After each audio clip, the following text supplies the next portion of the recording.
जब भी बात हुई है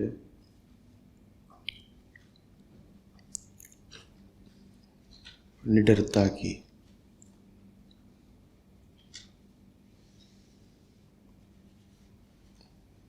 तो डर ने एक तर्क दिया है,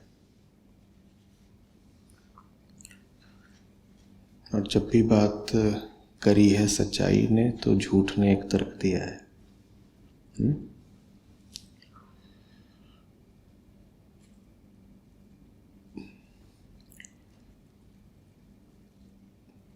सच और निडरता जब अपनी बात रखते हैं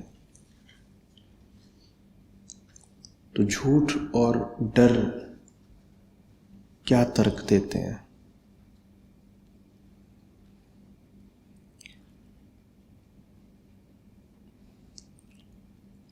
झूठ और तर्क ये डर देते हैं कि तुम बात कर रहे हो किसी और दुनिया की, हम बात कर रहे हैं इस दुनिया की। तो सच और निडरता बोलते हैं हम किसी और दुनिया की बात नहीं कर रहे, हम इसी दुनिया की बात कर रहे हैं। तो झूठ बोलता है कि तुम इस दुनिया में भी अंदर वाली दुनिया की बात कर रहे हो ना।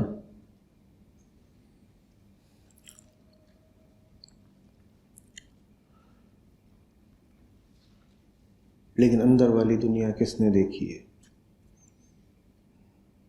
दिखाई तो ये बाहर वाली दुनिया ही देती है। हम जीते हुए हैं बाहर वाली दुनिया में।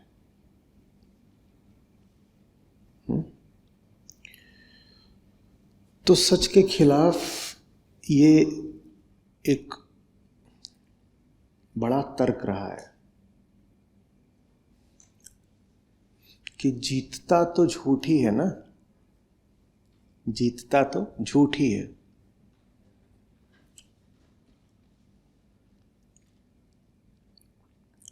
ज़बानी बात हम भले ही बोल देते हैं सत्यमेव जयते इत्यादि, पर दुनिया को देखो तो दुनिया में तो झूठ, कपट, डर, चालाकी यही जीतते दिखाई देते हैं।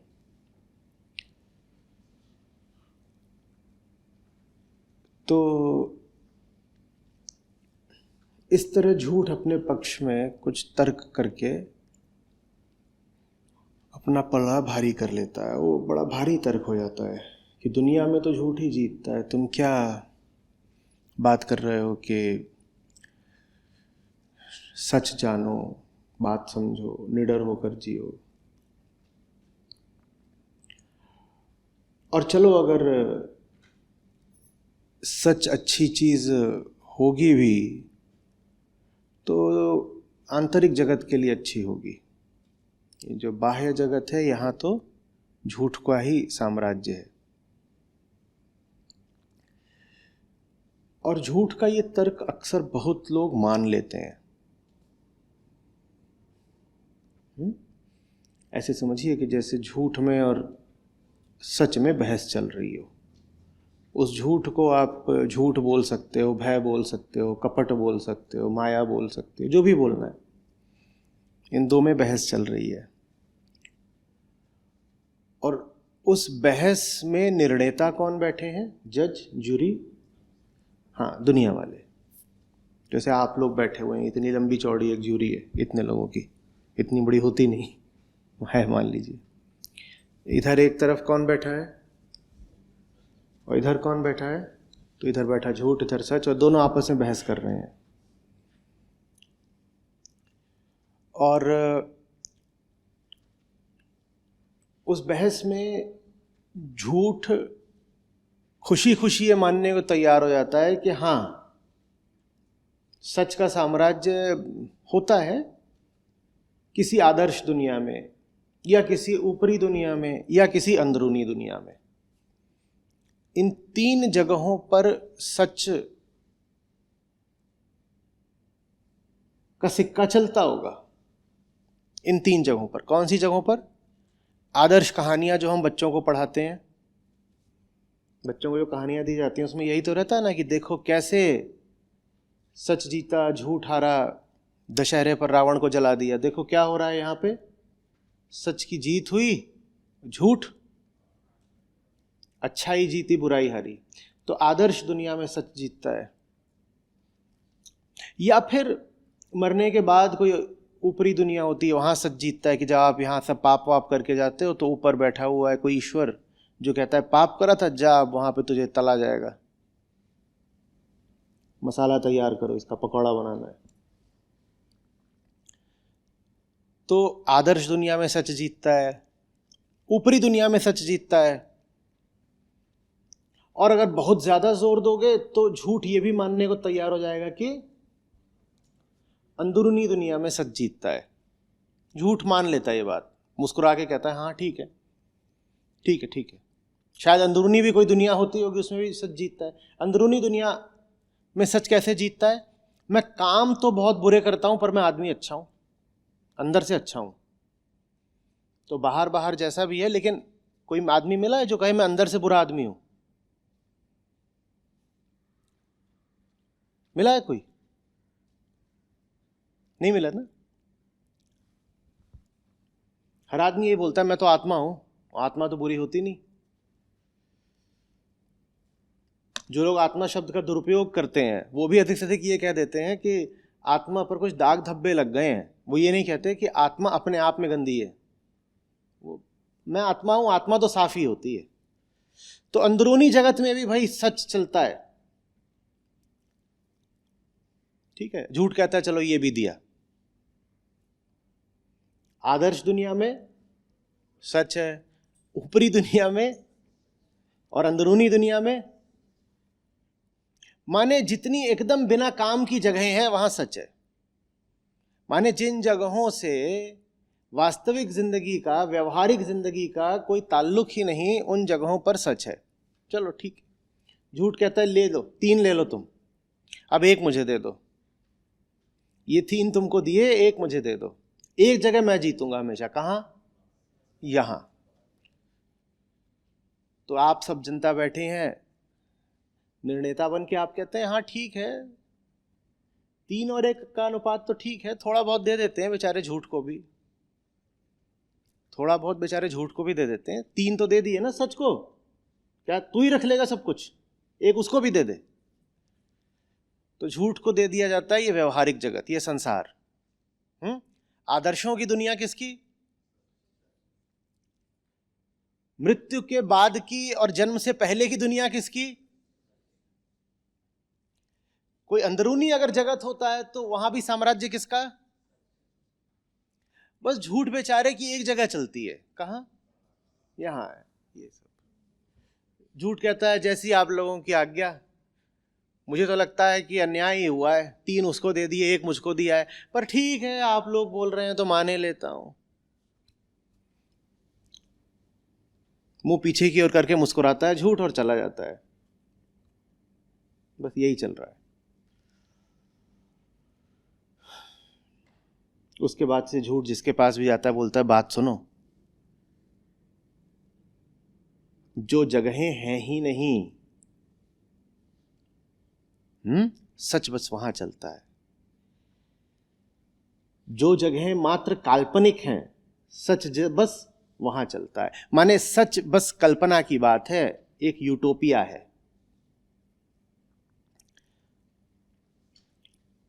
दुनिया में अगर चलना है तो झूठ का ही सहारा लेना पड़ेगा। दुनिया में चला लो खूब झूठ, बाकी जगहों पे तो सच चलता है ना। तो बाहर जितना भी कपट करना हो, नालायकी बेईमानी करनी हो कर लो भाई, सच को तो भीतर का प्लॉट अलॉट हुआ है, झूठ को बाहर वाला। तो ये सब नालायकियां कर लो, उसके बाद भीतर जाके कहना कि अरे मैं तो शुद्ध आदमी हूं, कोई मंत्र पढ़ लेना, मैं तो शुद्ध बुद्ध आत्मा हूं, बस दिन में 2 का गला काटता हूं। हम्म? और ये कह करके, ये तर्क ला करके झूठ ने न सिर्फ अपने आप को बचाए रखा है, बल्कि सचमुच वो दुनिया पर राज करता है। आप किसी से भी पूछेंगे, आप कहेंगे सच बड़ा या झूठ, वो कहेगा बड़ा तो सच है। फिर आप पूछिएगा शब्दों को बदल के, सच चलता है या झूठ, वो कहेगा चलता तो झूठ है। ये बड़ी विचित्र बात है। अगर सच बड़ा है तो झूठ चलता क्यों है? पर झूठ चलता है, और झूठ इसी तर्क से चलता है कि दुनिया में अगर जीना है तो झूठ के आगे सर झुकाना पड़ेगा, क्योंकि ये जो व्यवहार की दुनिया है, ये जो भौतिक जगत है, ये तो झूठ के नियम कायदों से और आदेशों पर चलता है। ये बात झूठ ने हम सबके कान में फूंक दी है। क्या बोला झूठ ने अपनी भाषा में? ये एरिया मेरा है, ये मेरा है। ऊपर आसमान वाला होगा सच्चाई का, अंदर वाला सच्चाई का होगा। वो तुमने एक मंदिर बना लिया, चलो वो भी होगा। लेकिन ये जो पूरी दुनिया है, चाहे वो बाजार है, कारोबार है, चाहे परिवार है, वो तो झूठ पर ही चलेगी। और अगर तुम्हें झूठ का खेल खेलना नहीं आता तो तुम हारोगे, हारोगे।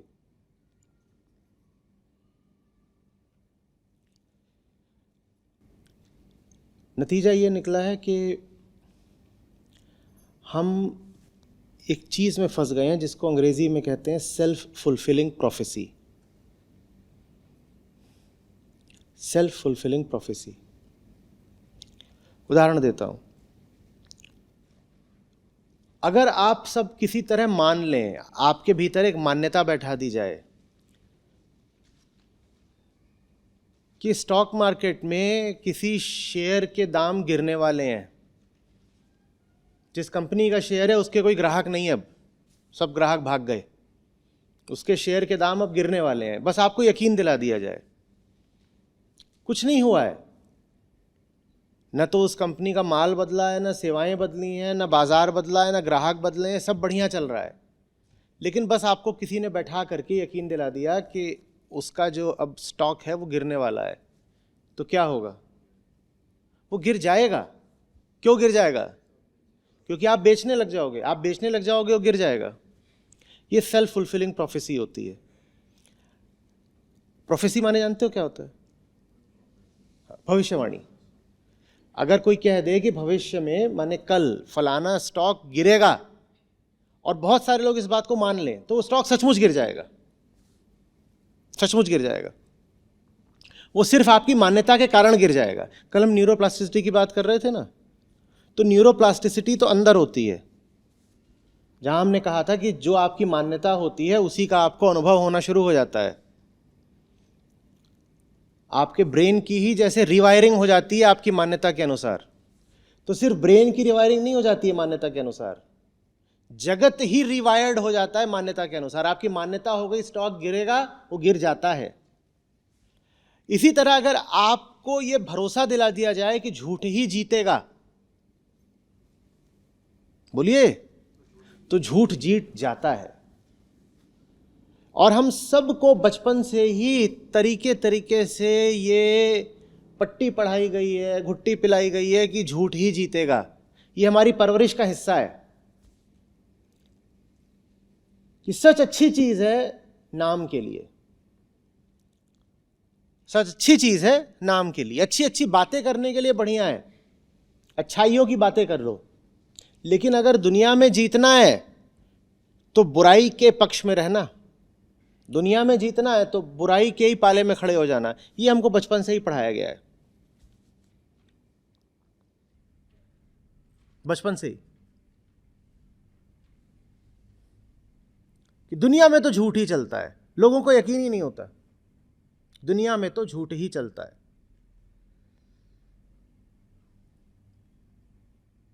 किसी तरीके से आप उनको बताएं कि नहीं, सच भी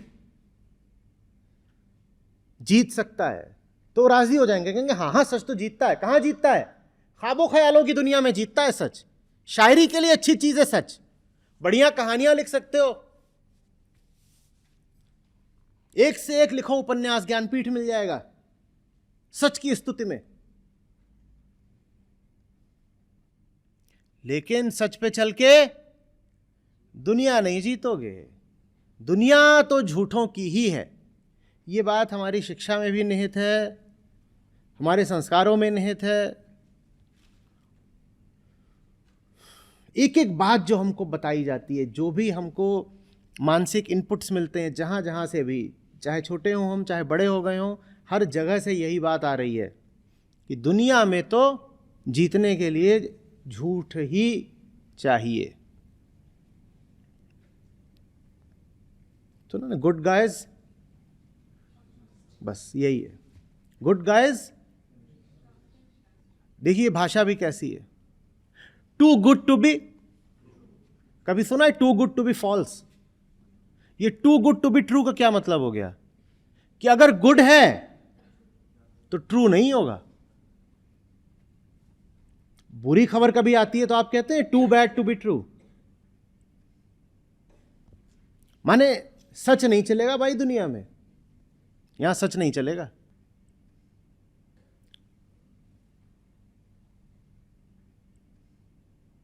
यहां तो झूठ ही चलेगा।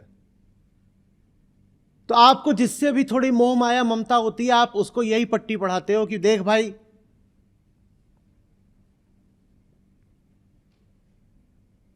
थोड़ा चालू होना सीख, चालू होना सीख। बाकी जब चालू वालू हो जाए, जी भर के दुनिया में पाप कर ले, उसके बाद किसी बढ़िया से मंदिर में चले जाना, वहां दान दक्षिणा चढ़ा देना, वो सब काम तब के हैं, वो अंत के काम है। पर जो तेरी रोजमर्रा की जिंदगी है, जो चीजें तेरे मतलब की होती हैं, उसमें तो तू झूठ के ही सामने सर झुका और बेईमानों के ही पाले में खड़ा हो जा। ये झूठ का तर्क रहा है। झूठ कहता है सच तो महान है ही है, तभी तो 3:1 जीत रहा है। झूठ के सामने जब सच आता है तो झूठ वैसे ही सर झुकाता है जैसे दुर्योधन भीष्म के सामने झुका देता था। जब भीष्म आते रहे होंगे या विदुर आ गए तो दुर्योधन के प्रणाम नहीं करता था, और प्रणाम करके जैसे ही भीष्म धर धर हुए तो दुशासन की ओर कैसे देखता होगा, कैसे देखता होगा?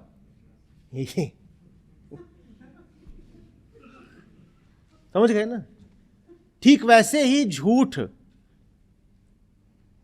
दिखावे के लिए ऊपरी तौर पर नॉमिनली सर के सामने, सच के सामने सर झुकाता रहता। अरे अरे आइए आइए आइए आइए, जी जी जी जी जी। वैसे जैसे आप लोग जब मंदिरों के सामने से निकलते हैं तो ऐसे कर लेते हो फिर अपना। मैंने तो एक्सीडेंट होते देखे, वो स्कूटी पे जा रहा है, मंदिर आ गया।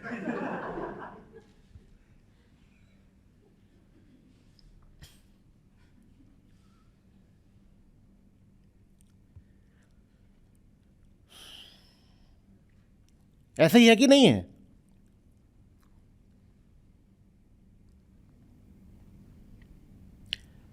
बहुत कोशिश की है समझाने वालों ने आपको समझाने की। वो नहीं कह रहे हैं राम भजा सो जीता, वो कह रहे हैं राम भजा सो जीता जग में। हमें नहीं समझ में आती बात। हमें पूरा भरोसा दिला दिया गया है, हम पर बिल्कुल एक माया जाल, सम्मोहन जाल डाल दिया गया है। हम हिप्नोटाइज्ड हैं। हमें पूरा भरोसा है कि सच नहीं जीत सकता, सच नहीं जीत सकता। सच एक ही जगह जीतता है। कहाँ? किताबों की अलमारी में। किताबों की अलमारी में जीतता है सच। दुनिया में सच नहीं जीत सकता, हमें पूरा भरोसा है। कहीं अगर सच जीतता हुआ दिखाई दे जाए तो हम कहते हैं सच नहीं होगा, फिर झूठ होगा। जाओ तहकीकात करो, स्टिंग ऑपरेशन करो, यहां सच होगा ही नहीं। अगर जीत रहा है तो झूठ होगा। और हमें बड़ी खुशी मिलती है जब हम सच को हारते हुए देखते हैं। हम कहते हैं अरे अरे अरे अरे, बेचारा अच्छा आदमी था हार गया, बेचारा अच्छा आदमी था हार गया। फाउंटेन हेड में गेल वाइनेंट का चरित्र है। अपनी जवानी में वो सच का आशिक होता था और उसको पूरा भरोसा था कि ज़िंदगी अगर जीनी चाहिए तो ज़रा खुददारी के साथ, दमदारी के साथ। तो एक जवान आदमी की सारी हसरतों के साथ वो निकल पड़ता है खोजने के लिए कि कैसे एक सच्ची ज़िंदगी जी जा सकती है। और उसमें ज्ञान के प्रति बड़ा लगाव था। वो उसको दिखाते हैं कि कहीं पर स्लम में पैदा हुआ था तो पढ़ लिख नहीं पाया था, तो उसने खुद ही फिर इधर उधर से किताबें इकट्ठा कर करके वो अपने आप को पढ़ा देता है। सेल्फ एजुकेटेड था। यहाँ तक भी है कि उसने देखा कि एक बड़ी किताबों की दुकान है, वहाँ से एक महिला निकलती है और महिला बिल्कुल सजी धजी रंगी बसी है और उसको देख जाता है ये तो कुछ नहीं पढ़ेगी, ऐसे ही अपना प्रदर्शित करने के लिए, अलमारी में सजाने के लिए, मेहमानों को दिखाने के लिए किताब लेके जा रही है। वो दौड़ के जाता है, उसे सारी किताबें छीन लेता है, भाग जाता है। बोलता है तुझे तो वैसे भी नहीं पढ़ना था, तू तो इसको ले जा रही थी वैसे ही जैसे तूने ये जो अभी फर का कोट पहन रखा है उसी तरह तू इन किताबों को सजाती। तो वो इस तरह चोरी करके ही पढ़ता है, पढ़ लेता है। बड़ा बढ़िया चरित्र है वो। आप देखिए अभी एक उम्र पर पहुंच जाएं तो उसके बाद आपको इन सब चरित्रों में निश्चित रूप से कुछ कमियां, कुछ अपरिपक्वताएं दिखाई देने लगती हैं। पर जब आप एक जवान आदमी की तरह इनके पास जाते हो तो बड़ा रोमांच उठता है। तो मैं उनको पढ़ रहा। तो गेल वाइनेंट कोशिश करता है एक ईमानदार ज़िंदगी जीने की, उसको पूरा भरोसा है कि ईमानदारी से ही जीना है, लेकिन वो पाता है कि ईमानदारी तो कहीं है ही नहीं। वो जिनको ईमानदारी में अपना आदर्श समझता है एक एक करके उनकी पोल खुलते देखता है। वो जिनको सच का सेनानी समझता है उनको बिकते देखता है। तो कहता है सच होता नहीं। और वो कहता है कि अब मेरा काम यह है कि जो लोग अपने आप को सच की तरफ का बोलते हैं उनको उखाड़ के फेंको, क्योंकि वो झूठ ही बोल रहे होंगे। सच जैसी कोई चीज़ तो दुनिया में चलती नहीं है ना। तो दुनिया में जो दिखाई दे कि सीधा आदमी है, सही राह चलना चाहता है, मैं उसको बर्बाद करूंगा। तो अब उसका काम ये होता है कि जो लोग मान लो पत्रकारिता में सच लिख रहे होते हैं वो उनको करोड़ों के प्रस्ताव देता है, कहता है झूठ लिखो मैं इतने करोड़ दूंगा। और जब कोई बिक जाता है तो ठहाका मार के हंसता है, ठहाका मार के हंसता है। तो एक दिन उसका एक दोस्त होता है, उससे पूछता भी है, कहता है एक बात बताइए, ये जो भी लोग दुनिया में सही काम कर रहे होते हैं उनको बर्बाद करके आपको क्या मिलता है? तो उससे कहता है tell me, if lightning strikes a hollow tree and it falls, whose fault is it? तो वो बोलता है नॉट द लाइटनिंग्स। अगर एक खोखले पेड़ पर बिजली गिरती है और पेड़ गिर जाता है तो गलती किसकी है? तो वो बोलता है उसका दोस्त की बिजली की गलती तो नहीं है। फिर उसका दोस्त पूछता है but what about healthy trees Gail, but what about healthy trees Gail? तो गेल जवाब देता है दे डोंट एग्जिस्ट। क्या जवाब देता है? They don't exist. हाँ, ये जवाब वो पूरे दर्द के साथ देता है, क्योंकि उसने कभी अपनी जवानी में चाहा था कि वो हेल्दी ट्रीज को देखे और पाया कि वो हैं ही नहीं दुनिया में। यहाँ पे सिर्फ खोखले वृक्ष खड़े हुए हैं। वो कहता है अगर खोखले वृक्ष खड़े हैं और ढोंग कर रहे हैं, दावा कर रहे हैं कि हम तो मजबूत हैं, तो मेरा काम है उनको गिरा देना। जो लोग बिकते नहीं हैं वो उनके ऊपर इतने तरह के दबाव डालता है कि उनमें से कुछ आत्महत्या कर लेते हैं। वो तब भी हंसता है, बोलता है अगर इसके सच में दम होता तो ये आत्महत्या नहीं करता। दे डोंट एग्जिस्ट, यही बात हमने बिल्कुल गांठ बांध ली है। दे डोंट एग्जिस्ट, सच की जीत एग्जिस्ट नहीं करती है, सच जीत नहीं सकता। और जानने वालों ने समझाने की कोशिश की है कि राम भजा सो जीता जग में। सिर्फ इधर उधर की दुनिया में नहीं, काल्पनिक आदर्शों की दुनिया में नहीं, यहाँ भी सच जीतेगा। और अगर आपकी ज़िंदगी में सच नहीं जीता हुआ है तो उसका कारण है सेल्फ फुलफिलिंग प्रोफेसी। उसका कारण ये नहीं है कि सच जीत नहीं सकता, उसका कारण ये है कि आप मान गए, आपने घुटने टेक दिए, आपने यकीन कर लिया कि जीतता तो झूठ ही है, जीतता तो झूठ ही है। कहीं नहीं, मैंने बहुत कोशिश करी थी, बहुत कोशिश करी थी।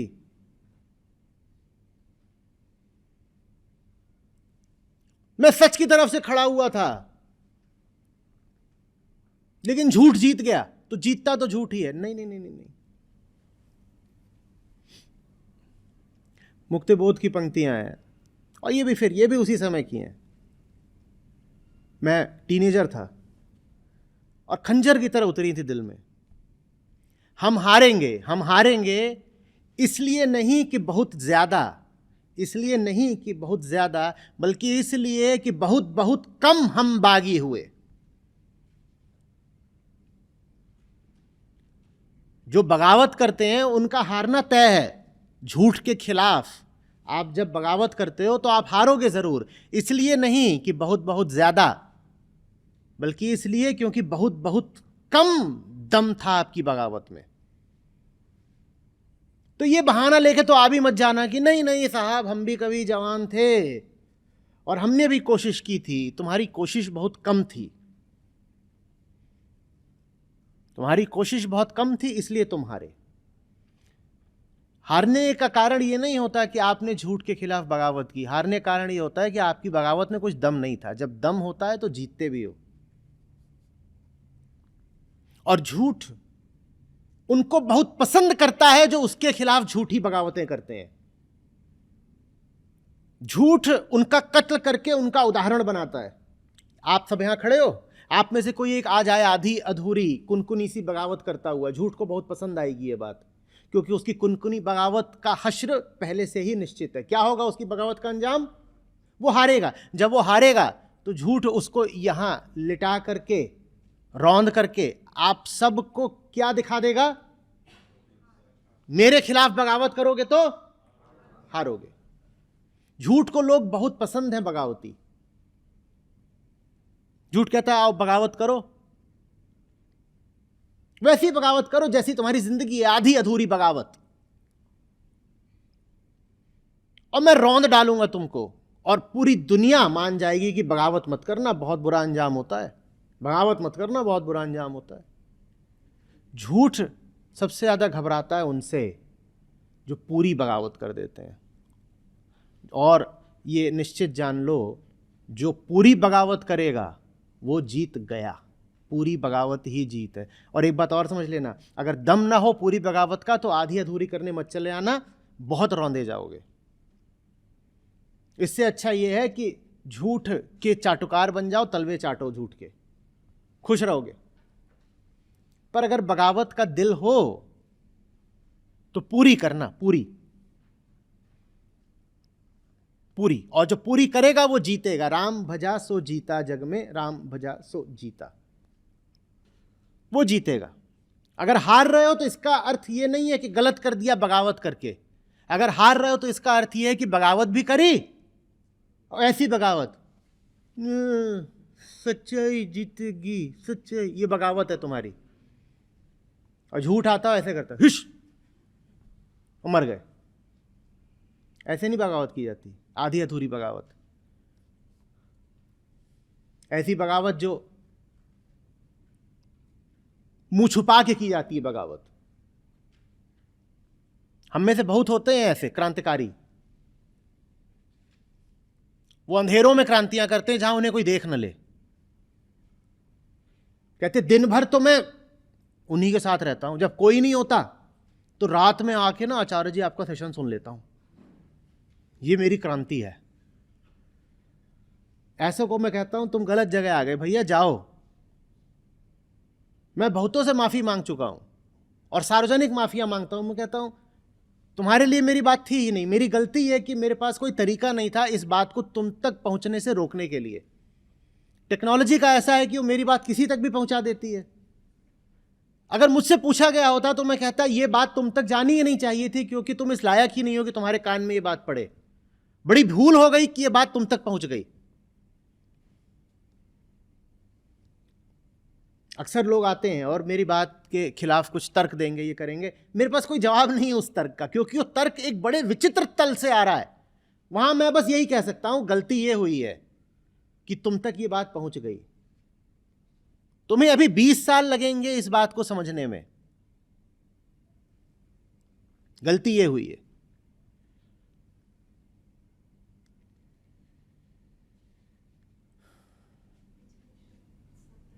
ये मत करिए, पूरी रिकॉर्डिंग है, उसमें हमारे आपके बीच की बात नहीं ना, व्यक्तिगत मत सोचा करिए कि कुछ पर्सनल चल रहा है। ये एक स्टूडियो भी है, यहां पर लाइट फ्लिकर कर रही हैं।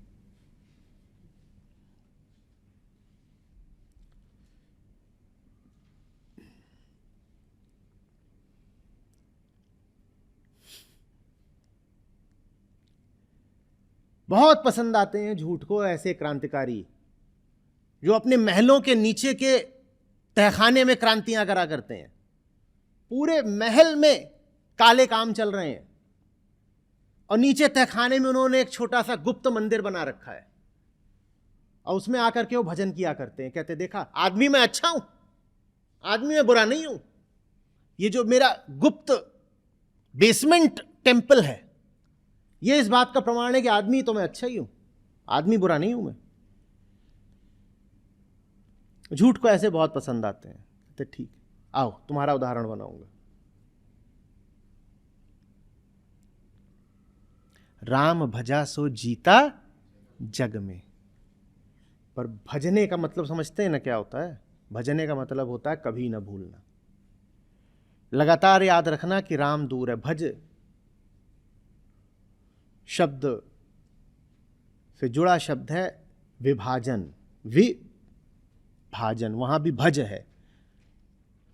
हमेशा ये याद रखना कि अभी यात्रा बाकी है, राम दूर है, अभी हम विभाजित है, दूर है।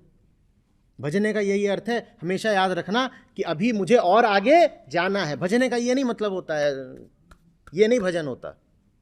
आजकल यही भजन चल रहा है, भजो। भजने का मतलब होता है याद रखना अभी पूरा नहीं हूं, अभी अधूरा हूं, अभी आगे जाना है और किसी भी कीमत पे झूठ बर्दाश्त नहीं करूंगा कि सब ठीक चल रहा है। नहीं, सब ठीक चल रहा है। भजने का अर्थ है हमेशा याद रखना अभी मैं ठीक नहीं हूं, अभी ठीक नहीं हूं, अभी ठीक नहीं हूं तो चैन की नींद कैसे सो रहा हूं, अभी ठीक नहीं हूं तो इतना मुस्कुरा कैसे रहा हूं, अभी ठीक नहीं हूं तो इतना आनंद कैसे बरसा रहा हूं। मैं अभी ठीक नहीं हूं। वास्तव में भक्त शब्द भी वहीं से आया है, विभक्त। विभक्त माने क्या होता है? बटा हुआ। जो अपनी सच्चाई से अभी बटा हुआ है उसे भक्त कहते हैं। भक्त होना माने विद्रोही होना, भक्त होना माने ये नहीं होता है। भक्त होने का मतलब होता है ये क्रांति। हमने तो भक्त शब्द के ही अर्थ ऐसे कर दिए हैं कि झूठ को बड़ा मजा आता है भक्तों को देख करके। कहता है ऐसे ही होने चाहिए भक्त। भक्त का अर्थ होता है एक आर्तनाद, चीत्कार कि क्या हो सकता हूं और क्या बना बैठा हूं। यह होती है भक्ति।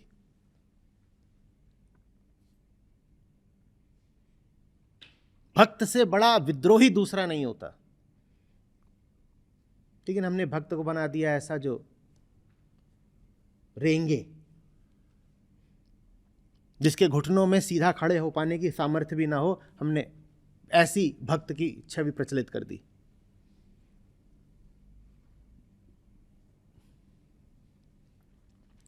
राम भजा, जो बार बार कहे नहीं बर्दाश्त करूंगा कि राम दूर है मुझसे। राम माने हाँ, वो जिसके लिए व्याकुल हूं मैं। नहीं कोई छवि, नहीं कोई प्रतिमा, नहीं कोई किस्सा, कोई कहानी नहीं। भीतर की बीमारी का हट जाना रामत्व है। भीतर जो लगातार कुछ सालता रहता है, जैसे दिल में रोग लग गया हो, उसका हट जाना है राम को पाना। दिल में रोग ना लगा हो तो राम, दिल का कुछ पता चलता है क्या? नहीं ना। पर हमें तो दिल का पता चलता है। कहते हैं ना दिल भारी है आज बहुत। तो ये जो दिल का भारी होना है, यही राम से वियोग है। समझ में आ रही है बात? और ये वियोग इसलिए नहीं है कि राम ने कोई माया जाल रचा है, ये वियोग इसलिए है क्योंकि आपकी मान्यता ही माया है, और आपकी मान्यता ये है कि जगत राम का नहीं है, जगत तो माया का है, झूठ का है। तो आपने खुद ही अपने आप को राम से दूर कर लिया है ये बोल के कि अरे ये तो मृत्यु लोक है, यहां राम का थोड़े ही चलता है, यहां राम का नहीं चलता। आपकी मान्यता, सेल्फ फुलफिलिंग प्रोफेसी। हमें यकीन ही नहीं होता कि ये अकेली दुनिया है, और जो ऊंचे से ऊंचा पाया जा सकता है सिर्फ अभी ही तो पाया जा सकता है।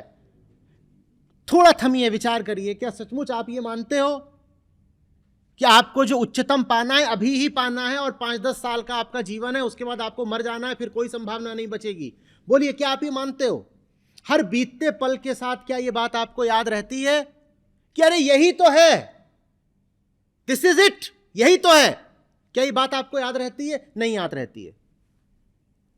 जिसको ये बात याद रह जाए वो प्रतिपल राम का भजन कर रहा है, वही है सतत सुमिरन, वही है असली भजन।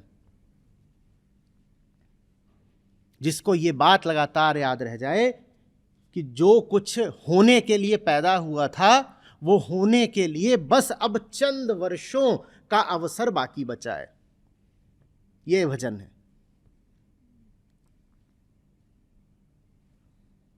राम भजा सो जीता जग में।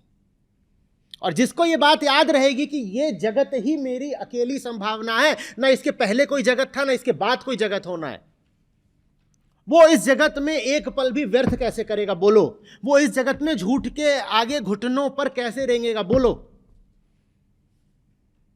यही तो है, यही है, और कुछ नहीं है। किन कल्पनाओं में, किन ख्यालों में हो? कोई और लोक नहीं आएगा मृत्यु के बाद, कोई आगे पीछे जन्म नहीं मिलना है, अभी है। और अभी भी किस दिन सांसों की डोर टूट जाए कोई भरोसा नहीं है। तो किस प्रतीक्षा में समय खराब कर रहे हो? किस प्रतीक्षा में डरे बैठे हो? क्या बचाने के लिए सर झुका दिया है? क्या बचा लोगे? जो चीज खोने की थी वो तो प्रतिपल खो रहे हो। एक ही चीज खोने की है, क्या? अवसर। अवसर बीत हो जाए, वो तो रोज खो रहे हो, तो बचा क्या लोगे?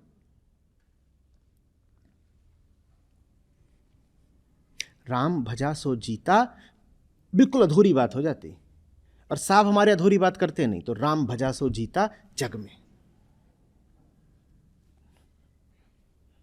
ये जग है, यहीं जीतना है।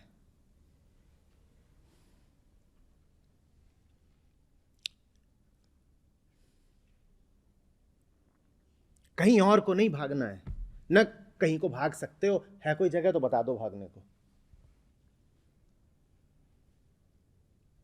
यहीं जागना है और यहीं जीतना है, भागना नहीं है।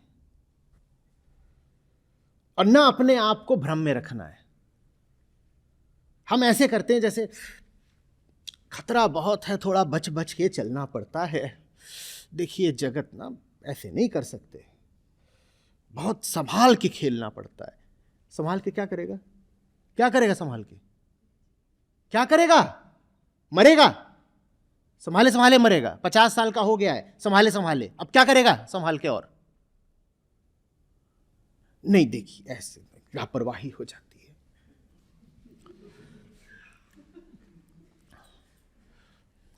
आप तो बहुत कैजुअल हो रहे हैं।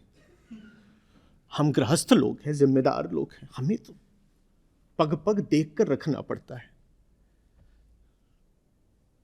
क्या, किस दुनिया में है? क्या चाह रहा है? कल मरेगा, पग पग संभाल के रख रहा है, 8 पगों पे लद के जाएगा।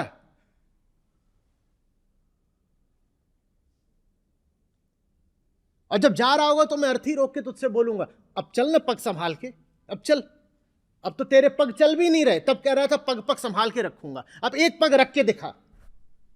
अब तो पसर गया, लेट गया, मुंह ऊपर ऊपर के। कहां गई तेरी सारी सावधानी? क्या बचा लिया था सारी सावधानी करके? दिखा। जिंदगी भर तू कायरता की जिंदगी जिया, जिंदगी भर एक कायर की तरह जिया कि कहीं कोई नुकसान ना हो जाए। बता तूने क्या बचा लिया, कौन सा नुकसान बचा लिया तूने, दिखा कौन सा नुकसान बचाया है, कौन सा नुकसान बचाया है। इतनी कायरता की जिंदगी जी करके बताओ ना क्या नुकसान बचा लिया।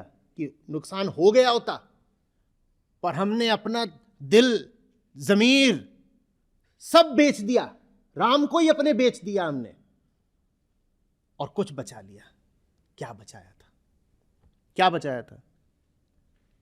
यही बचाया कि जग से हारे हुए चले हो, एक सिंहासन चढ़ी चले, एक बांध जंजीर। मौका था सिंहासन पर चढ़कर विदा होने का, उसे जीवन मुक्ति कहते हैं। आया है सो जाएगा राजा रंक फकीर, एक सिंहासन चढ़ी चले, एक बांध जंजीर। सिंहासन चढ़ के जो विदा होते हैं उन्हें जीवन मुक्त कहते हैं। वो विदाई दूसरी होती है। विदाई वो नहीं होती है कि जिंदगी भर तो कभी मुंह से राम का नाम निकला नहीं, जब जा रहे हो तो राम नाम सत्य है, क्या झूठी दो गली बातें। जैसे भरपाई की जा रही हो कि जिंदगी भर जितना इसने राम का नाम नहीं लिया था, कुछ उसकी क्षतिपूर्ति कर दो अब। और राम का नाम क्या? राम का नाम माने ये नहीं जो जुबान से लिया था, इसको नहीं कहते। आजकल खूब चल रहा है जुबान से नाम लो, राम राम राम राम राम। उससे क्या होगा? वो तो तोता भी कर सकता है, उससे क्या होगा? राम का नाम बहुत बड़ी जिम्मेदारी होती है। राम का नाम विस्फोट होता है, क्रांति होती है, विद्रोह होता है। ये यहां से नहीं कि राम का नाम यहां से लिया जा रहा है, और यहां लिया जाता है नाम, यहां। और यहां लेने का मतलब होता है किसी भी समय झूठ के आगे घुटने नहीं टेकूंगा।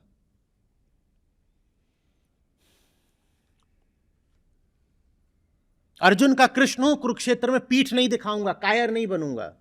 यह होता है राम जप।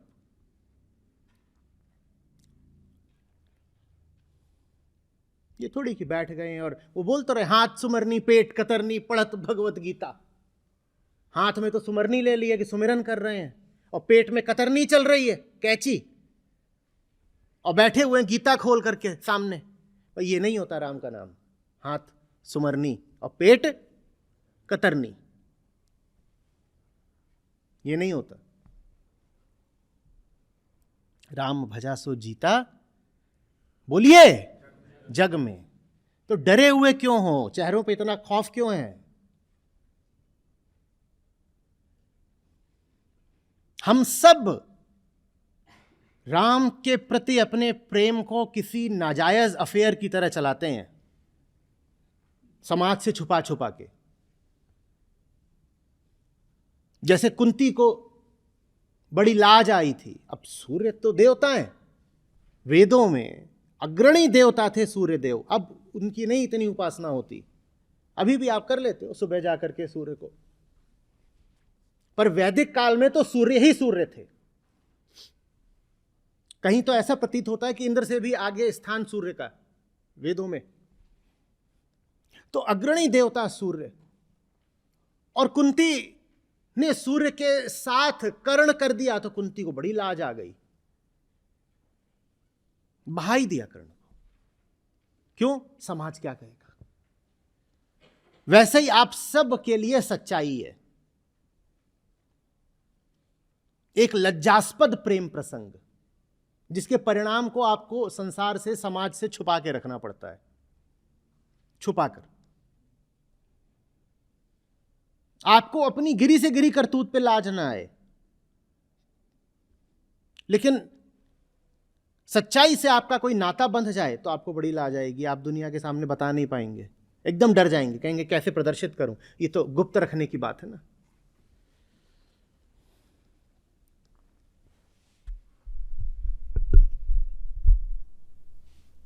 राम भजा सो जीता जग में, जग में, जग में। क्यों ये माने बैठे हो कि जग में झूठ ही जीतता है? क्यों ये माने बैठे हो कि जग में जो सच की तरफ खड़ा होता है उसका बुरा ही हाल होना है? क्यों?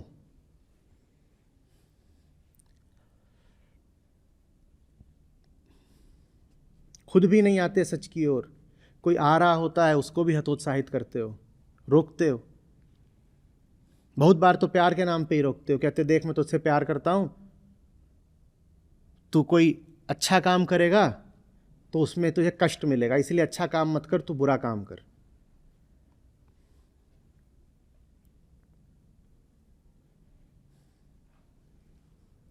मैं आईएम में था, वहाँ पर प्लेसमेंट के टाइम पर 1-2 एनजीओ भी आ जाया करते थे, न जाने किस उम्मीद में, और वो हर साल आ जाते थे, जाने यूं ही मज़े लेने चुटकुले की तरह। ये तो छोड़ दो कि उनको कोई मिलेगा हायरिंग के लिए, उन्हें कोई अप्लाई भी ना करे।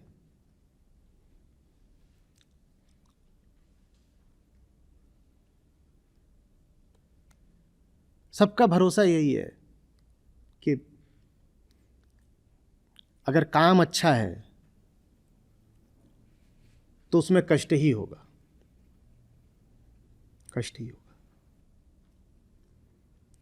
वहां पर कभी किसी ने जाके ये भी नहीं पूछा उनसे प्रेजेंटेशन में कि बताइए आपके यहाँ जो लोग रहते हैं उनका क्या हाल है। मान्यता ही बैठी हुई थी, प्रोफेसी ही बैठी हुई थी कि इनके पास जो लोग होंगे उनका बुरा ही हाल होगा। ये पूरी मान्यता।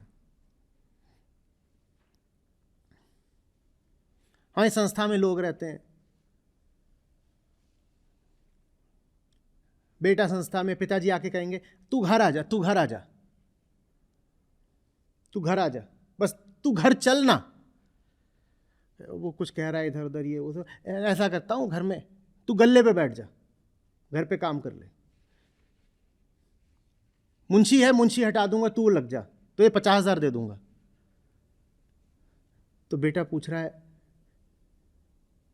आपको क्यों लग रहा है कि मुझे यहाँ 50,000 नहीं मिलता होगा? आप 50,000 मेरे सामने ऐसे गाजर की तरह लटका रहे हो जैसे बहुत बड़ी बात है। मैं दुकान से मुंशी भगा दूंगा, तुझे 50,000 दिया करूंगा।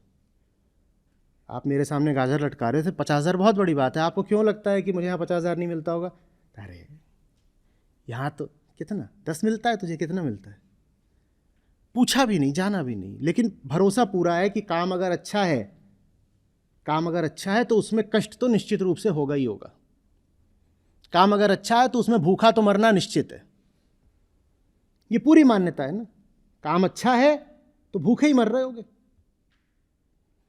काम अच्छा है तो भूखे ही मर रहे होगे।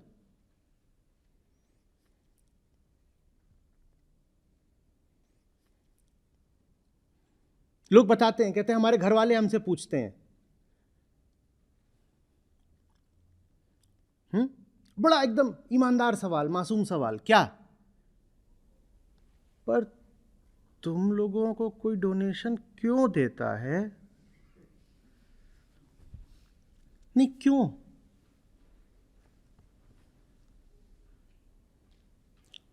भाई आप रेस्टोरेंट में जाओ, वहां खाना मिलता है, बढ़िया वाला पिज्जा मिला, मटन पिज्जा, तो उसका अगर 1,000 रुपया देना पड़ो तो दे देंगे, पर तुमको किस बात का, कोई किस बात का?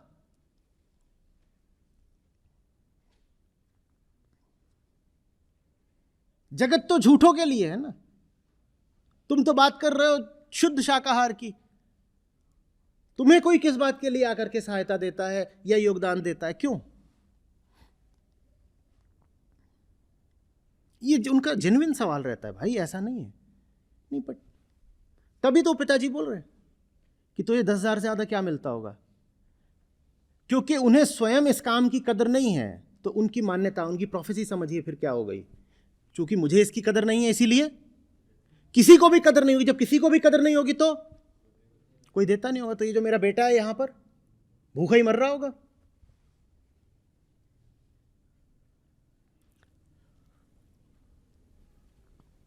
ऐसे चलता है साइकिल। सच कभी नहीं हारता, आपके लिए वो जरूर हारता है, रोज हारता है। ये बात मैंने गीता सत्र में बोली थी, आज फिर आपको दोहरा रहा हूं। सच स्वयं कभी नहीं हारेगा, वो एब्सोल्यूट है। उसकी कैसी हार, किससे हार, बाय हुम?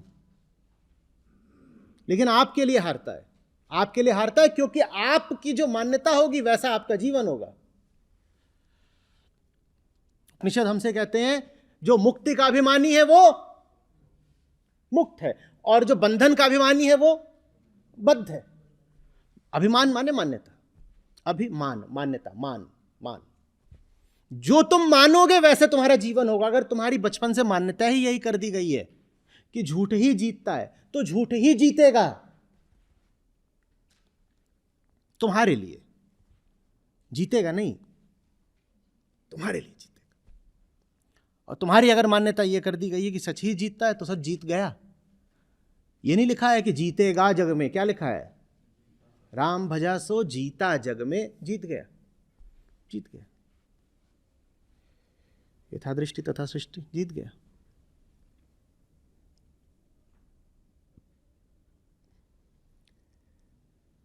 थोड़ा सा टटोलिए, भीतर दिखाई देगा कि एकदम भी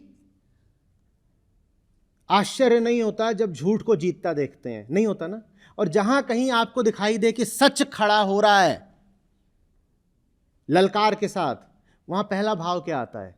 बेचारा, हारेगा, यही आता है ना, कहिए। और झूठ जितना चौड़ा होके और दबंगई के साथ बोलता है, तुरंत भाव क्या आता है? हाँ, ये तो जीतेगा ही, सदा से यही तो होता है, जीतेगा ही। वो तो नियम है जगत का कि यहां तो झूठ का ही बोलबाला रहेगा, यही आता है ना। और सच कहीं दिखाई भी देता है तो अधिक से अधिक उसके साथ सहानुभूति होती है। क्या? बेचारा, आदमी अच्छा है इसीलिए मारा जाएगा। और क्या हमारा पाखंड है कि एक ओर तो कहते हैं आदमी अच्छा है तो मारा जाएगा, बेचारा, और दूसरी ओर हम रामों और कृष्णों की अखंड विजेता के रूप में पूजा करते हैं। अगर अच्छा आदमी सदा हारता ही है तो राम और कृष्ण की पूजा क्यों करते हो? वो तो विजेता थे। बोलो। फिर तो अपनी कहानियों में, अपने प्रतीकों में भी, अपने काव्यों में भी यही दिखाओ ना कि जो सच्चाई के लिए लड़ा वो अनिवार्य रूप से हारा। ये दिखाते क्यों नहीं? फिर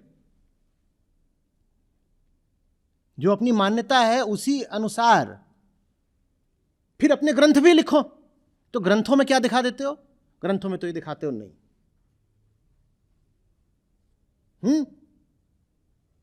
दो वनवासी भाइयों ने, दो सुकुमार सुकोमल भाइयों ने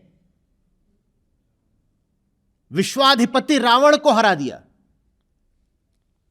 वानरों की सेना बना करके रावण को हरा दिया। वाह! अपनी कथाओं में तो ये दिखाते हो, और अपनी जिंदगी में कैसे चलते हो? रावण ही जीतेगा, ये दुनिया तो रावण की है। ये मान्यता हमारी हमेशा से रही है। इसलिए ये भजना जरूरी है कि राम भजा सो जीता जग में, राम भजा सो जीता जग में।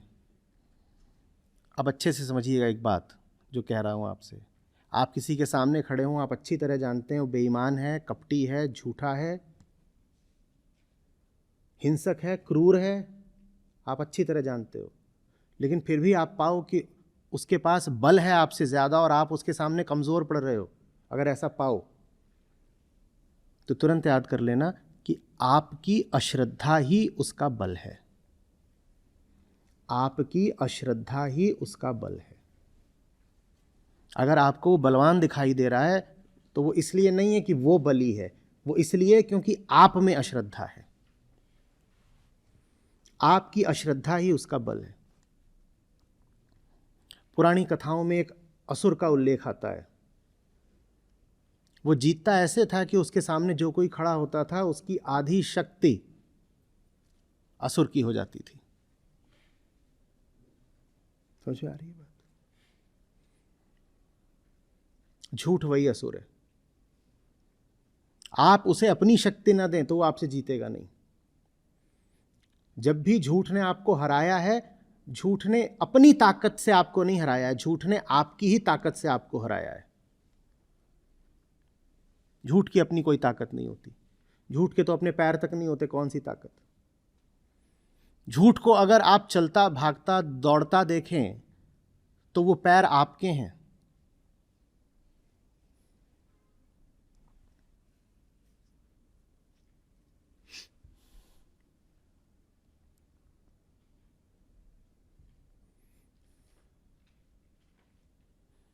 झूठों को पक्का पता है, झूठों को पक्का पता है कि हम तो राज करेंगे, और जो सच की तरफ हैं वो अपनी ही दृष्टि में बदहाल हैं। उनको 100 तरह के आत्मसंशय होते हैं। झूठे सब आत्मविश्वास से भरे हैं, और कोई सच की तरफ धोखे बधोखे खड़ा भी हो जाता है तो उसके भीतर 50 तरह के आत्मसंशय आते हैं। कहता है मेरा न जाने क्या होगा, भविष्य में पता नहीं क्या होना है, मैं बर्बाद ना हो जाऊं, हाय हाय मैं क्या करूंगा। इधर आ तो गया हूं, कहीं अकेला न रह जाऊं, उधर वाले तो सब मौज बना रहे हैं, मैं ही चूक गया क्या।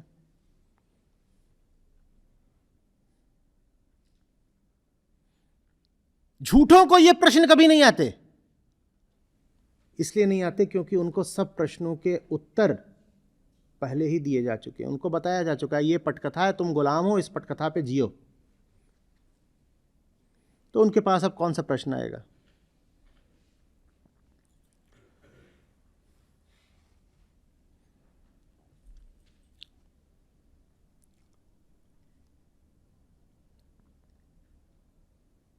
मैं उनके साथ जीता हूं जो किसी वजह से या किसी संयोग से सच के साथ खड़े हुए हैं, भले ही मात्र तात्कालिक रूप से। हो सकता है आज हैं कल चले जाएं, चल जाते रहते हैं, पर मैं उनके भीतर का मंथन देखता हूं। यह आपका समाज लगातार उनको यही बताता रहता है कि बेटा तू तो गयो, तेरी जिंदगी तबाह, तेरा करियर तबाह, तेरा भविष्य चौपट, तू तो गयो।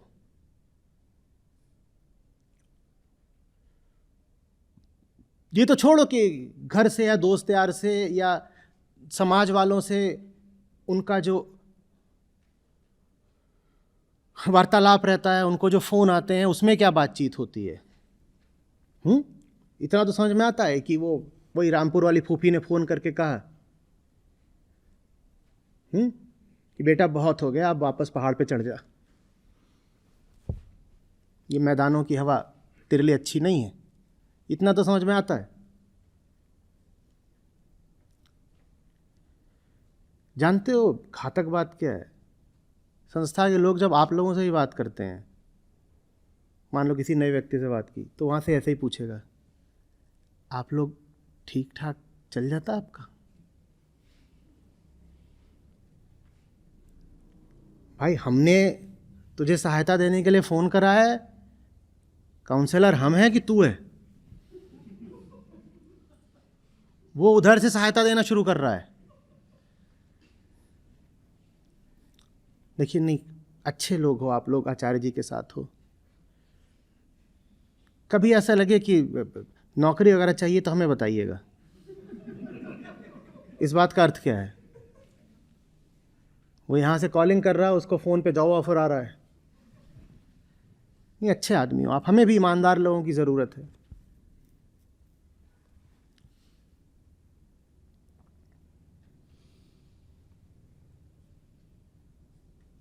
हमारा स्क्रैप आयरन की रिसाइकलिंग का काम है, उसमें चोरी वगैरह बहुत होती है। हम लोहे का कबाड़ा लेके आते हैं और उसका कुछ बनाते हैं, उसको एक्सपोर्ट करते हैं, उसमें चोरी बहुत होती है। तो हमें भी एक आदमी चाहिए जो जरा सीधा साधा हो। एक काम करिए, आचार्य जी को छोड़िए, हमारे साथ आ जाइए। अच्छे आदमी हैं आप, उनके साथ हैं, पर भूखे मर रहे होंगे, हमारे पास आ जाइए।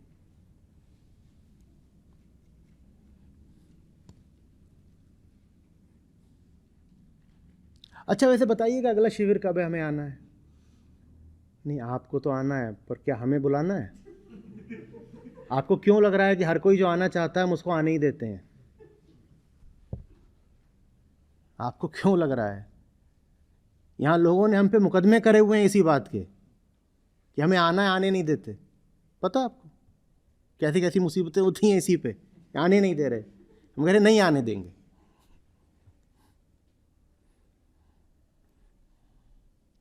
मजाक नहीं, सचमुच।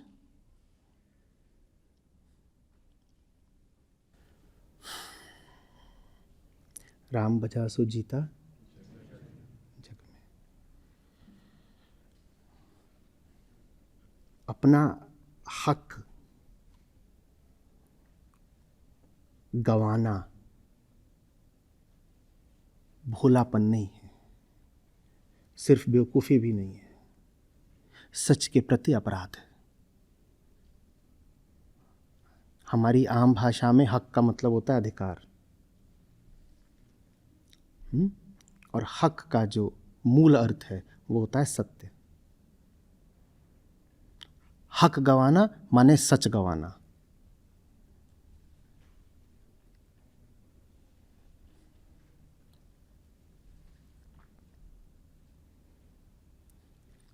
Reclaim the truth in your life। एक पिक्चर आई थी, साडा हक ऐथे रख।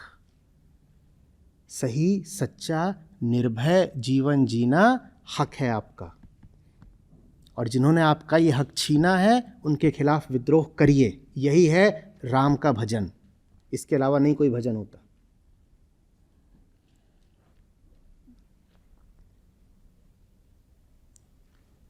साडा हक ऐथे रख, और इससे बड़ा कोई हक नहीं है। सच्चा जीवन जीने से बड़ा जीव का कोई हक नहीं होता। कह सकते हो वही एकमात्र हक है उसका।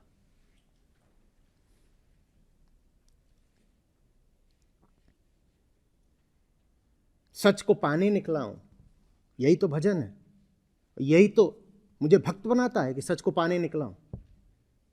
नहीं तो कहते हैं ना संत, झूठे के घर झूठा आया। पैदा तो झूठ में ही हुआ था, झूठे के घर झूठा आया। झूठा दूल्हा झूठी दुल्हन झूठा स्वांग रचाया, झूठी छाती झूठी कोखी झूठा दूध पिलाया, सब झूठी झूठ था। एक ही चीज जिंदगी को बनाती है जीने लायक, क्या? वो सच के प्रति मेरी यात्रा, मेरी निष्ठा, मेरा समर्पण, और वही कहलाती है जीत इस जगत में। और अगर कोई मुझसे वो जीत भी छीन ले तो मैं जीऊं क्यों?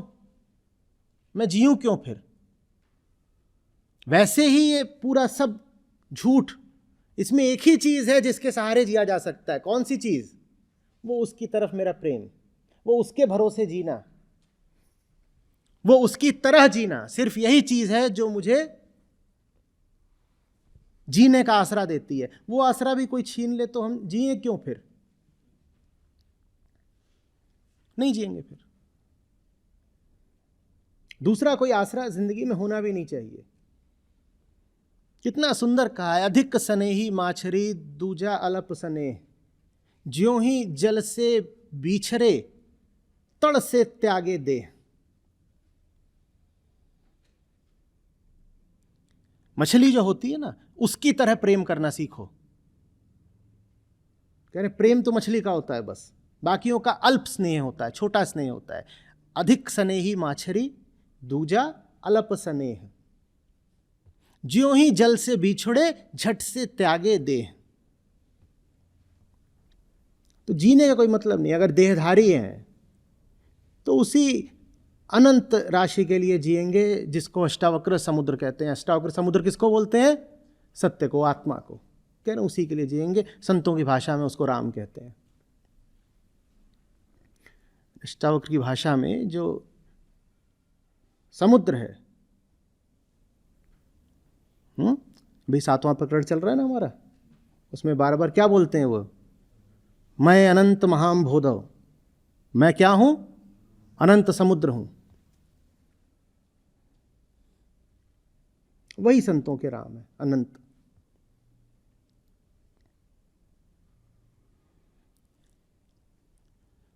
समझ में आ रही है बात?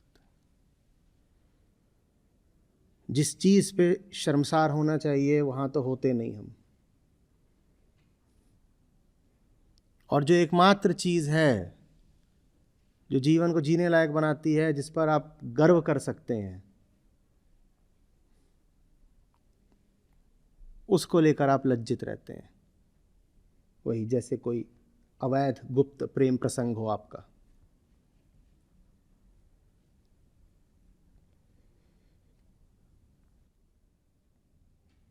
कितनी विचित्र बात है ना। गलियों पे उन्होंने कब्जा कर रखा है, सड़कें राजपथ सब उनके हैं, बाजारें उनकी हैं। अब तो मंदिर भी उन्हीं के हो गए। जितने बेईमान और झूठे हैं वो हर जगह छाए हुए हैं। टीवी उनका है, घर उनका, परिवार उनका, यहाँ तक कि ग्रंथों को भी उन्होंने नष्ट भ्रष्ट कर डाला है। व्यर्थ की पुस्तकों को उन्होंने शास्त्र का नाम दे दिया है। जो असली शास्त्र हैं उनका वो नाम नहीं जानते।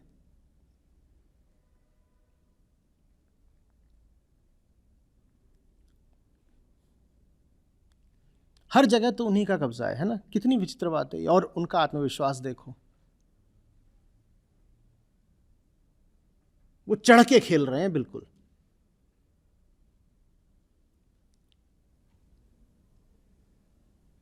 और हम कैसे हैं? ऐसे कैसे कैसे होता नहीं। 4 चमाट खाने के बाद मुंह इतना सा निकल आया है। कैसा हो जाता है मुंह?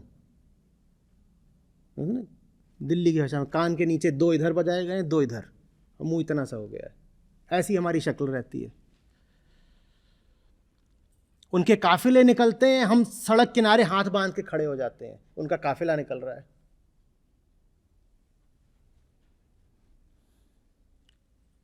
और जिसके आगे हाथ बांध लेने चाहिए थे,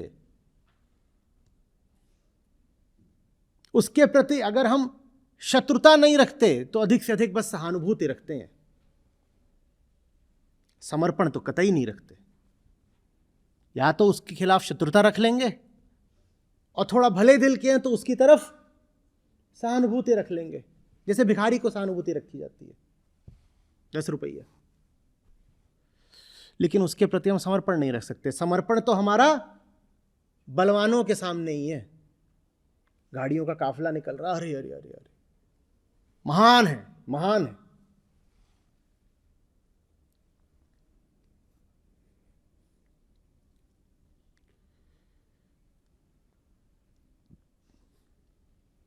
मैं बताता हूं आपको, आप सब यहाँ बैठे हैं, आप सब यहाँ आए हैं मुझसे मिलने के लिए, हार्दिक आभार आपका।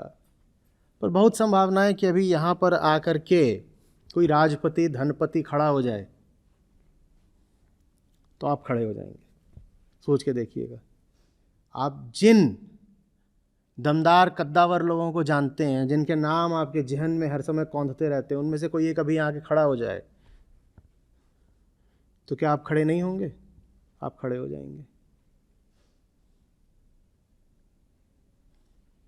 तब आप ये थोड़ी कहोगे कि यहाँ तो मैं बस राम के सामने खड़े होने आया हूँ, बाकी और किसी को मेरी निष्ठा नहीं है। क्या कह पाओगे? आपने ही तो उनको जिताया है ना। सोचिए। इसीलिए तो हमारे लिए राम से बड़ा दाम है। मैं यहाँ बैठा रह जाऊंगा, आपका सारा ध्यान, आपका सारा आग्रह अभी यहाँ पे वो आके खड़ा हो जाए उसकी ओर हो जाएगा। वो कोई भी हो सकता है, वो बड़ा उद्योगपति हो सकता है, वो कोई सेलिब्रिटी हो सकता है, वो कोई राजनेता हो सकता है, और इन सब को छोड़ो, वो ये भी हो सकता है कि कोई कोई कोई फिल्मी सितारा या क्रिकेट का खिलाड़ी हो। वो लोग भी आके खड़े हो जाएं, आप तुरंत ऐसे हो जाओगे।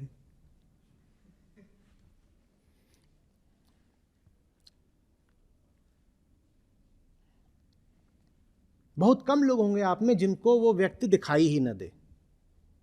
जो बैठे भी रहेंगे उनका पूरा मन तो बट जाएगा ही जाएगा। ईमानदारी से बात करिए, वरना आदर्शों की दुनिया में तो हमने मान ही रखा है कि सत्य जीता है। आदर्शों की बात करेंगे तो फिर तो कुछ नहीं। हम आदर्शों की नहीं बात कर रहे, क्योंकि आप जीते आदर्श में नहीं हो, जीते आप व्यवहारिक जगत में हो। व्यवहारिक जगत की बात करो, वो यहाँ खड़ा हो जाएगा, आपका मन उछल के उसके पास नहीं जाएगा? बोलिए।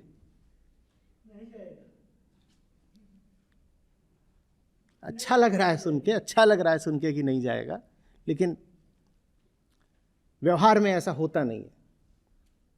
अभी भी आप इसलिए कह पा रहे हैं क्योंकि वो यहां खड़ा नहीं है। जब वो यहां खड़ा हो जाएगा तो ये शब्द आप तक पहुंचने बंद हो जाएंगे। ये शब्द आसान है। अभी मैं सामने बैठा हूं इसलिए आप ये कह रहे हो। अभी ये जो आपके शब्द भी आ रहे हैं, समझिए, वो शब्द भी आपके नहीं है, वो मेरे प्रभाव क्षेत्र के हैं। आप मेरे प्रभाव क्षेत्र में हैं, इसलिए इतनी ईमानदारी से, इतनी बुलंदी से आप कह पा रहे हो कि नहीं, हम नहीं झुकेंगे। ये मेरे प्रभाव क्षेत्र में हो रहा है। अभी प्रभाव क्षेत्र हटेगा, कोई और आ जाएगा, बात बदल जाएगी। आदर्शवादिता की बात नहीं है, स्वप्नवादिता की बात नहीं है। थोड़ा तथ्यपरक होकर सोचिए।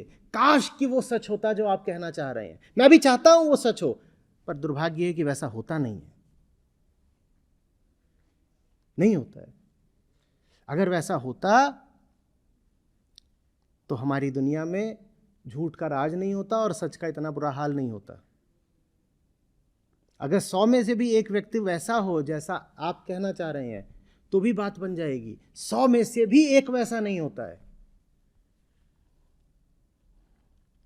जब धनबली, बाहुबली खड़े हो जाते हैं तो सारा अध्यात्म और सारे आदर्श हवा हो जाते हैं। फिर बस एक ही चीज याद रहती है, अरे सामने फलाने जी आ गए ना।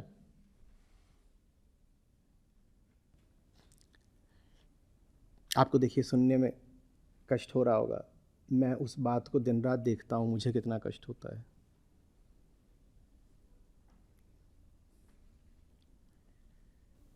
मेरे ख्याल से धूमिल का वक्तव्य था, यहाँ सच्चाई खोजना पतझड़ में हरे पत्ते की खोज जैसा है।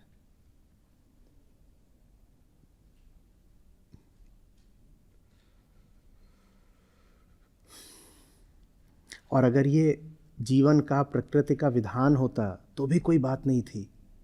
ये किसी का विधान नहीं है, हमारी प्रोफेसी है। ये किसी ईश्वर ने ऐसा नहीं नियम बनाया है कि ये जगत खराब ही रहेगा। ये हमने कर दिया है कि अरे ये जगत तो मृत्यु लोक है और यहाँ कुछ दिन रुकना है, फिर किसी और जगत में जाना है। ये सब करके हमने क्या करा? हमने इस जगत को नीचा दिखा दिया ना। हमने यही तो करा है। असली जगत तो इस जगत के बात है। और जगत जब ये नीची जगह है, इस जगत का जब मूल्य कम है, तो फिर इस जगत में आप कहते हो अगर हम यहाँ बिक भी गए हैं तो क्या बुरा हो गया?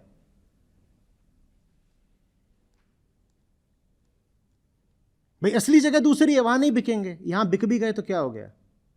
इसलिए वेदांत आपको बार बार बताता है, ना कोई पुनर्जन्म है, ना कोई पिछला जन्म है, यही एकमात्र अवसर है, इसको खराब मत कर देना। अगर यहां बिक गए हो तो बस खत्म खेल। फिर यह भी नहीं होगा कि सजा पाने के लिए कोई और जन्म मिलेगा। काश की सजा पाने के लिए भी कोई और जन्म मिलता, तब हिसाब बराबर हो गया होता। सजा पाने के लिए भी कोई अवसर नहीं मिलेगा, यही एकमात्र अवसर है।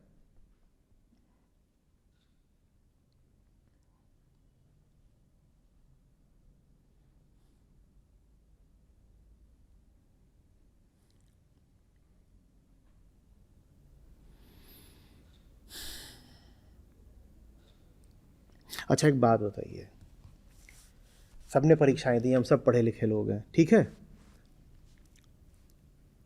आप अगले दिन सुबह परीक्षा है 7 बजे और आप थके हुए थे पिछले दिन, क्योंकि पहले ही परीक्षा दी थी तो जगे हुए थे, थके हुए थे, तो आप सो गए, ठीक है? ये हम एक मानसिक प्रयोग कर रहे हैं, जो मैं कह रहा हूँ उस पर विचार करिएगा। तो आप पिछली रात सो गए 8 बजे ही, खाना खाया, जल्दी सो गए कि अभी तो पढ़ना है, बहुत सारा पढ़ना है, और अगले दिन का जो पर्चा बहुत कठिन है, आप उत्तीर्ण होंगे कि नहीं होंगे वो अगले दिन के पर्चे पे ही निर्भर करता है, ठीक है? पास या फेल ये इस पे तय करता है कि अगले दिन का पेपर कैसा होगा। आप सो कितने बजे गए? रात को 8 बजे सो गए, और क्या सोच के सोए थे? 9 बजे उठ जाएंगे, 1 घंटे की झपकी ले लेते हैं, 9 बजे उठेंगे, फिर अपना पूरी रात पढ़ेंगे, और कल जो है बिल्कुल आर पार की लड़ाई है, एकमात्र अवसर पार करने का। 7 बजे से परीक्षा है, आपकी 6:30 बजे नींद खुल रही है, आंख बंद करिए, आंख बंद करिए, 6:30 बजे आपकी नींद खुल रही है।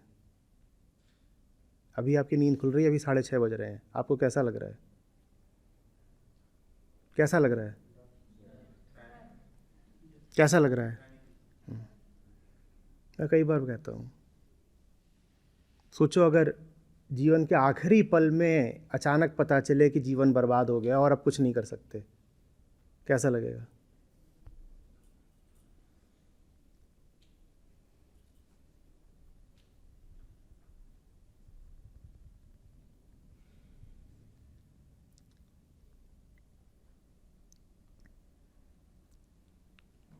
आंख बंद करी थी? मुझे इतना ज़्यादा आप मानते हो कि कई लोगों ने आंख भी नहीं बंद करी मेरे कहने के बावजूद। और कहना यही है ज़ोर शोर से कि आचार्य जी आपको तो बहुत मानते हैं, और मैं कह रहा हूँ आंख बंद करके प्रयोग कर लो तो वो भी नहीं करना है, इतना मानते हो। लो यहीं पे सिद्ध हो गया, आप क्या करूँ?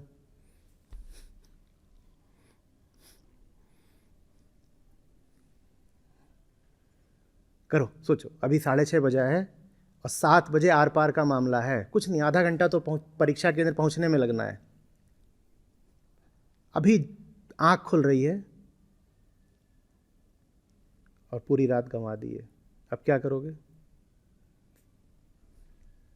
क्या करोगे? कैसा अनुभव हो रहा है?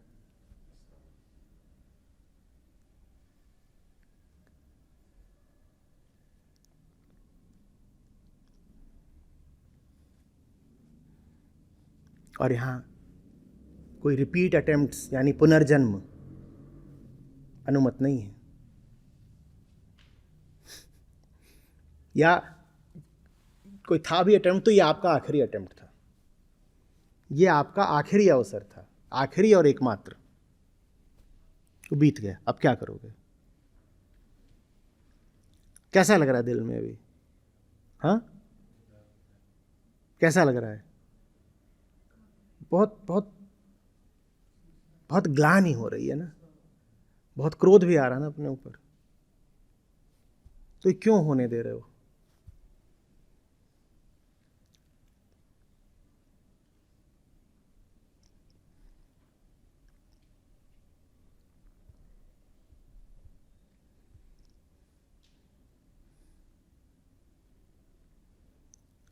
और आंख तो खुली जाएगी। ये जीवन ऐसा है कि ठोकरें मारता है, कभी न कभी तो दिखाई देगा कि सब गंवा दिया है, सब बर्बाद हो गए हो, या संयोग के कारण मेरे जैसा कोई आकर के झोड़ के जगा देगा, तो पता तो चल ही जाएगा कि बड़ी गड़बड़ हो गई है। और नींद का ऐसा है कि एक बार टूट गई तो पता तो चल ही जाता है कि अभी तक सो रहे थे अब जग गए हैं। फिर ये नाटक नहीं कर पाओगे कि अच्छा नींद टूट गई है तो क्यों स्वयं को पता लगने दें कि मौका बीत गया, फिर से सो जाओ। नींद दोबारा आएगी नहीं किसी भी वजह से। अगर यथार्थ पता लग गया तो फिर जियोगे कैसे? यथार्थ का स्वभाव है कि वो तरीके तरीके से दस्तक देता है, अपने आप को जताता है।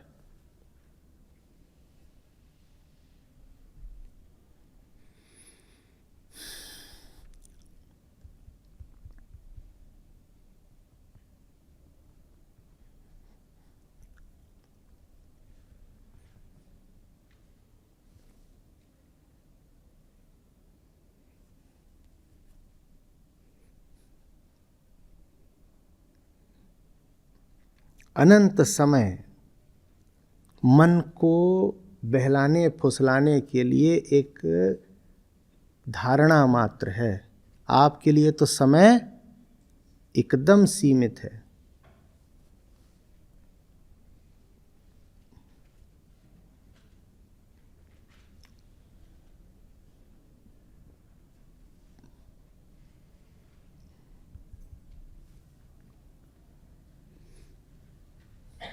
पश्चिम में माना गया समय लगातार आगे को बढ़ता है, भारत ने कहा नहीं, समय लौटता है, गोल गोल घूमता है। वो जो गोल गोल घूमने की बात थी वो एक उच्चतर सत्य से हमें अवगत कराने के लिए कही गई थी, पर उस बात ने हमें नुकसान बहुत दिया है। हमने ही माना है कि कोई काम अगर 10 बजे करना था तो समय तो गोल गोल घूमता है ना, 10 दोबारा बजेगा, 10 बजे फिर से कर लेंगे। 10 बजे कोई काम करना था, आप सोते रह गए, तो भारत में ये धारणा हो गई है कि 10 दोबारा बजेगा, आप पुनः लौट कर आओगे, आप पुनः लौट कर आओगे।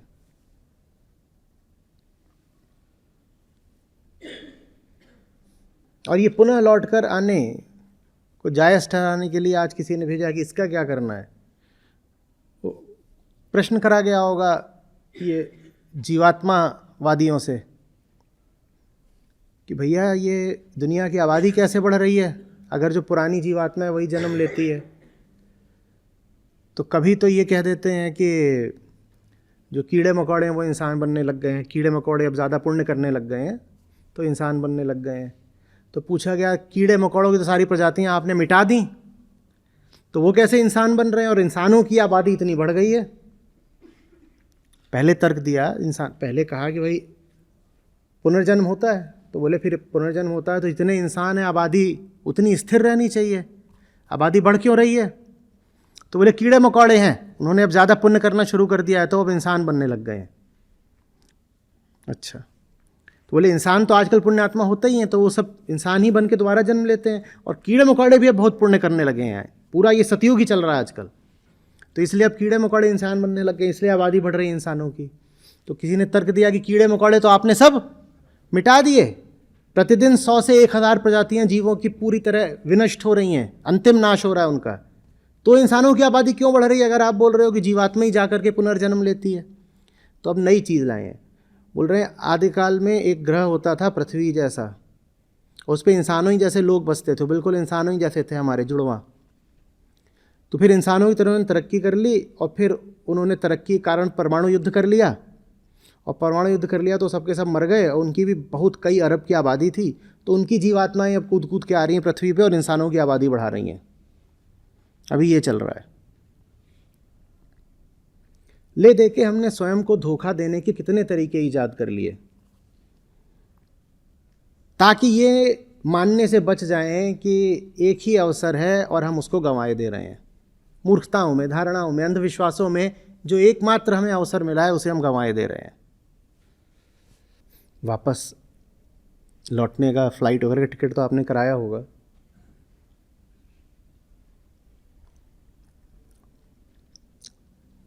दस बजे की फ़्लाइट थी, 11 बजे नींद खुली।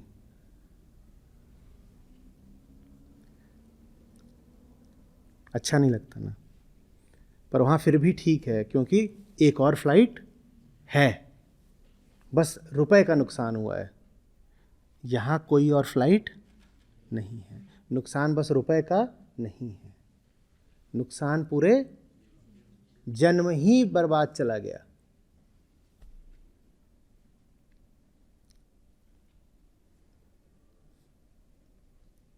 मैंने कहा था संस्था में किसी को, वो बार बार मुझे लिख के भेजते थे, बार बार लिख के भेजते थे, apologies, I will not do it again, apologies, I will not do it again.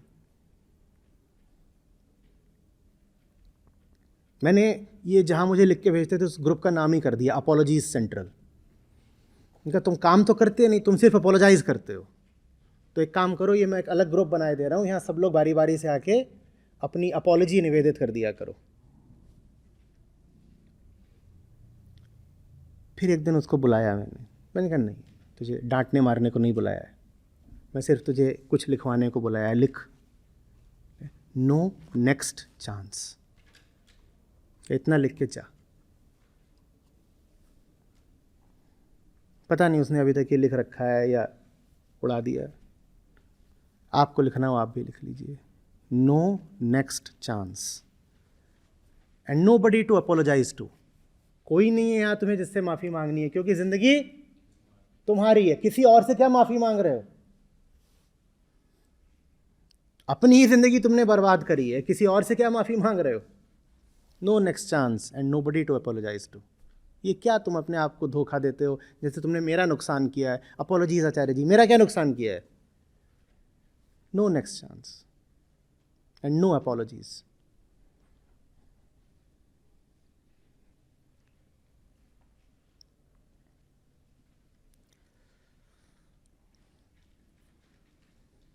जब नींद बहुत आए ना, तो सोने से पहले अपने आप को याद दिलाया करिए, कोई भरोसा नहीं है कि उठूंगा। जब नहीं भरोसा है तो काम खत्म करके क्यों ना सोऊं, क्योंकि अगला दिन भी कुछ हद तक अगले जन्म की तरह होता है ना। हमें भरोसा होता है कि पुनर्जन्म होगा अगले दिन, कैसे पता कि अगला दिन आएगा ही? हो सकता है ना आए। मत सो इतना ज़्यादा। सोते वक्त यही लगता है ना, मान लो काम अभी बाकी है और लेटने गए तो भरोसा क्या रहता है, उठ के कर लूंगा। कैसे पता तुम उठोगे ही? कैसे पता उठने पर तुम जो व्यक्ति होगे वो वही व्यक्ति होगा जो तुम अभी हो? बुद्ध की तो पूरी शिक्षा ही यही है, प्रतिपल तुम बदल रहे हो।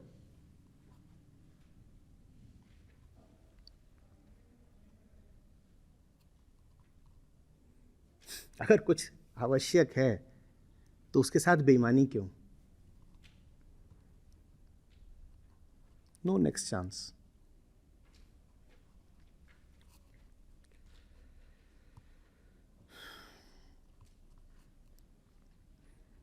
हमारा गीता सत्र होता है, सारे ही सत्र जितने भी होते हैं, जैसे ये वाला भी हो रहा है, तो क्या होता था कि ये सत्र हुआ, फिर इसकी रिकॉर्डिंग जो है हम 2 दिन बाद ऐप पर डाल देते थे। 2 दिन बाद भी नहीं, 1 दिन में ही ऐप पर डाल देते थे।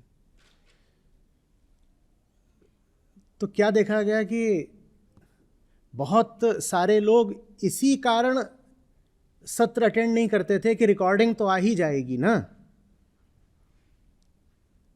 अभी नींद आ रही है, ये तो आचार्य जी निशाचर हैं, रात में 2-2 बजे। अरे हम तो सदाचारी वैष्णव गृहस्थ हैं, हम तो सो जाते हैं जल्दी। तो सो जाओ और फिर अपने मन मुताबिक अनुकूल समय पर रिकॉर्डिंग सुन लेंगे। तो आज मैंने डंडा गिरा दिया, मैंने कहा रिकॉर्डिंग नहीं डलेगी, नो नेक्स्ट चांस। सुनना है तो मुझे सीधे सीधे सुनो, इस भरोसे तो तुम्हें छोड़ूंगा नहीं कि बाद में। तुम्हारा यही भरोसा तुम्हें कहीं का नहीं छोड़ रहा है। ये जो भविष्यवादिता है ये तुम्हें काल का ग्रास बना रही है। भविष्य माने काल, ये जो तुम भविष्य भरोसे बैठते हो ना, यही चीज तुम्हें काल के मुख में फेंक देती है। सुनना है तो अभी सुनो।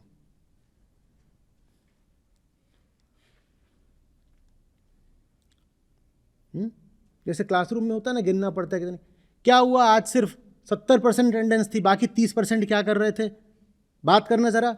बात करी, और हजारों लोग हैं, 30% का मतलब होता है कई हजार लोग जिन्होंने सत्र नहीं अटेंड करा। उनसे फ़ोन करो, हाँ नहीं नहीं नहीं मैं बस रिकॉर्डिंग सुनने ही जा रहा था। अपॉलॉजी, बस नहीं नहीं नहीं मिस नहीं किया, बस सुनने ही जा ही रहा था, आपका फ़ोन आया, बस मैं बटन ही दबा रहा था।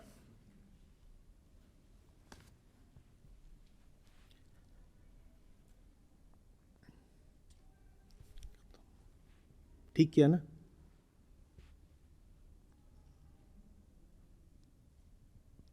नहीं आचार्य जी, पर कभी कभी ज़्यादा ज़रूरी काम होता है ना। तुम्हें रात में 12 से 1 के बीच में कौन सा ज़्यादा ज़रूरी काम होता है जो तुम सत्र छोड़ के ज़रूरी काम करने लग जाते हो? मैं रात में बोलता ही इसीलिए हूँ कि तुम्हें सुविधा रहे, कि तुम्हारे पास बहाना ना रहे। और तुम बता रहे हो मैं रात में भी 1 बजे 2 बजे बहुत ज़रूरी काम निपटा रहा था। कौन सी शिफ्ट चलती है तुम्हारी नाइट की?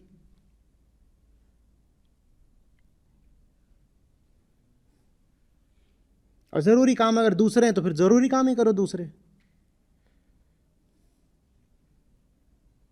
मैं भी बड़ी गरिमा वाला आदमी हूँ, अपनी नज़र में तो बादशाह ही हूँ। मैं भी कहता हूँ कि 2-2 वाला नहीं चलेगा, तुझे दूसरी चीज़ ज़रूरी है तो उधर ही जा, मुझे यहाँ कौन सा करोड़ों खड़े करने हैं।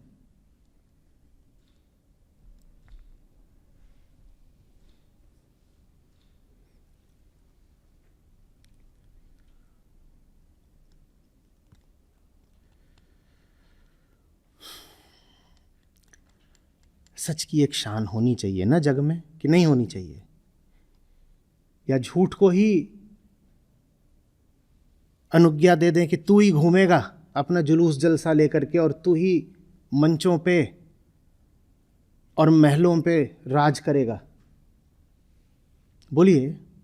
और सच को कहें हाँ हाँ ये सड़क का भिखारी है। सच को तो ऐसा होना ही चाहिए, सच को तो ऐसा होना ही चाहिए।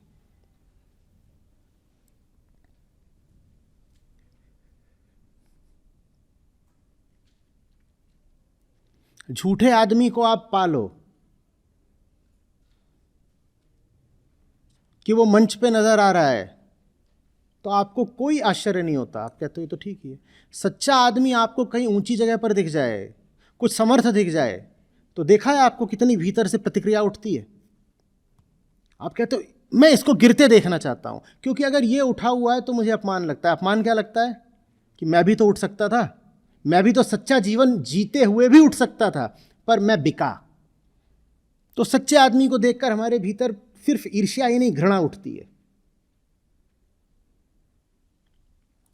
झूठा आदमी कितना भी ऊंचा चढ़ जाए हमें कोई समस्या नहीं होती, हम कहते हैं तो वैसे ही बिका हुआ है, हमारे ही जैसा है, इसको और ऊंचा चढ़ाओ। देखते नहीं हो, इसीलिए हम नेता कैसे चुनते हैं, वो हमारे ही जैसे होते हैं। हम बिके हुए लोग हैं, हम झूठे लोग हैं, तो सबसे झूठे लोग होते हैं उनको हम नेता बना के एकदम चढ़ा देते हैं ऊपर, क्योंकि उनका ऊपर चढ़ना माने हमारा ऊपर चढ़ना, उनकी जीत माने हमारी जीत, हमारी जीत माने झूठ की जीत। हमें बड़ा अच्छा लगता है। सच्चा आदमी जीतने लगे, हम उसे जीतने नहीं देंगे, क्योंकि उसका जीतना हमारे लिए अपमान जैसा होगा, हमारे लिए अपमान जैसा होगा।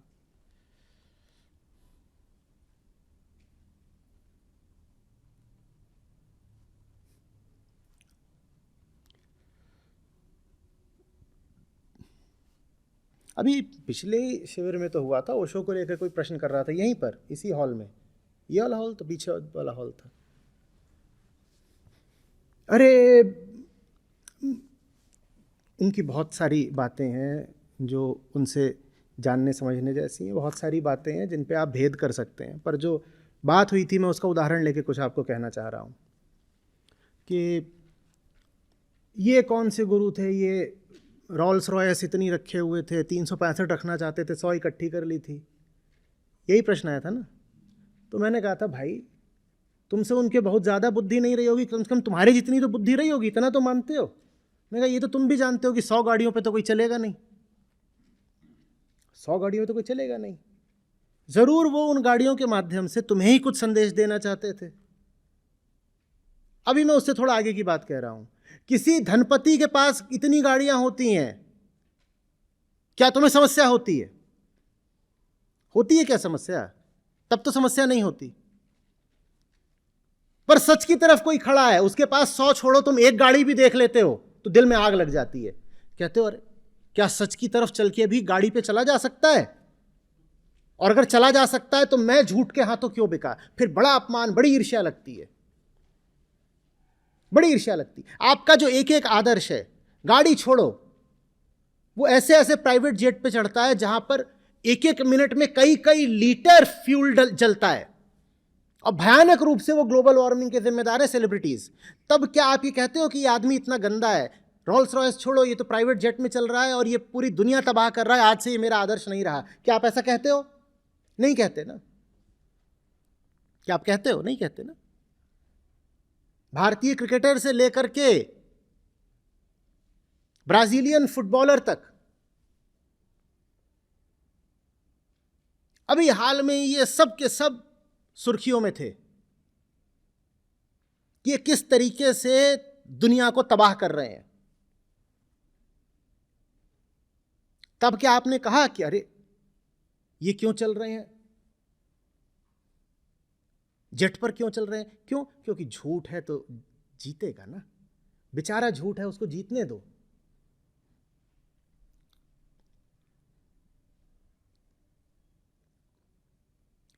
और ओशो को आपने आज तक पकड़ रखा है कि ये तो लालची आदमी था, रोल्स रॉयस।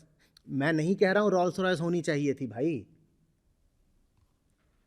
मेरा उससे कोई लेना देना नहीं। अगर मैं तब होता और मेरी उनसे बात होती तो मैं यही कहता ये मत करिए, आप जिस भी कारण से ये कर रहे हैं, लोग मूर्ख हैं, समझेंगे नहीं, आप पे बड़े इल्जाम लगने वाले, मत करिए ये सब आप।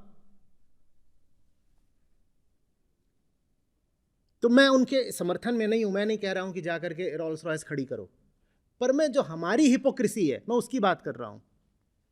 वहां पर गाड़ी खड़ी हो जाती है तो आपत्ति हो जाती है, और मूर्ख और बेईमान और चोर और हत्यारे दुनिया पर राज कर रहे हैं तब कोई आपत्ति नहीं होती है।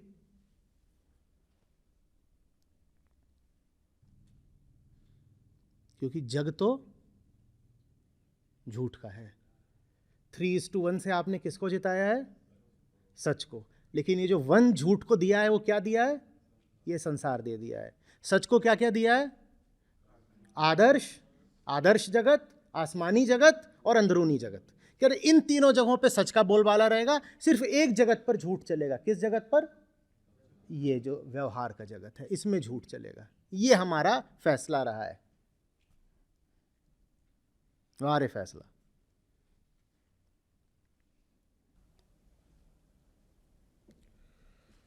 हाथ सुमरनी पेट कतरनी पढ़त भगवत गीता। अब मैं क्या बताऊं, यहां तो सब गीता ही वाले बैठे हुए हैं। एक आधी कोई दो होंगे इनमें से जो मेरे साथ गीता में नहीं है। कोई है? सब गीता वाले कितने हैं? सभी होंगे, लगभग सभी। अब क्या बताएं, ये तो हमें ही बोल दिया उन्होंने। अब क्या करें, क्या करें बताइए।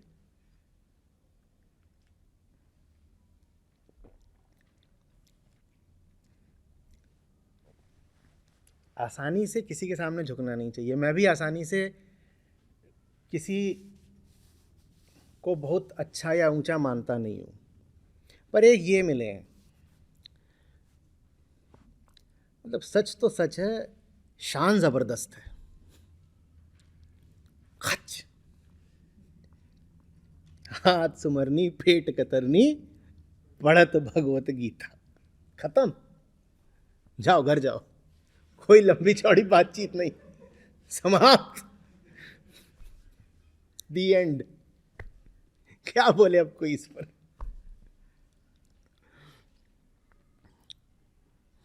वो मुझे दिन नहीं भूलता, 15 साल पहले की बात होगी, 20 साल। तो मैं समझने की कोशिश कर रहा था, अद्वैतवाद को मायावाद भी बोलते हैं। माया, इधर उधर से पढ़ पढ़ के एक बहुत लंबा समय, कई कई सालों का, जब मैंने सिर्फ किताबों में सर डाले रखा, मैं समझना चाहता था ये बात क्या है, लोगों ने कहा। तो मुझे ये समझ में आ गया था कि बाकी सब ठीक है, यही एक चीज़ है जहाँ पर जाकर सब अटकता है, माया। ये माया क्या है? तो माया पर मैं लगा हुआ हूँ। और फिर एक दिन एक मेरे सामने इनका दोहा आता है, उसको श्लोक कहना ही उचित होगा। माया माया सब कहें, माया लखे न कोय, जो मन से न उतरे, माया कहिए सोए। मैं बैठा हुआ था, मैं उचक के खड़ा हो गया और मैं ऐसे गोल गोल घूमने लग गया। मैं हॉल में था, वहां मैं ऐसे ऐसे चलने लग गया।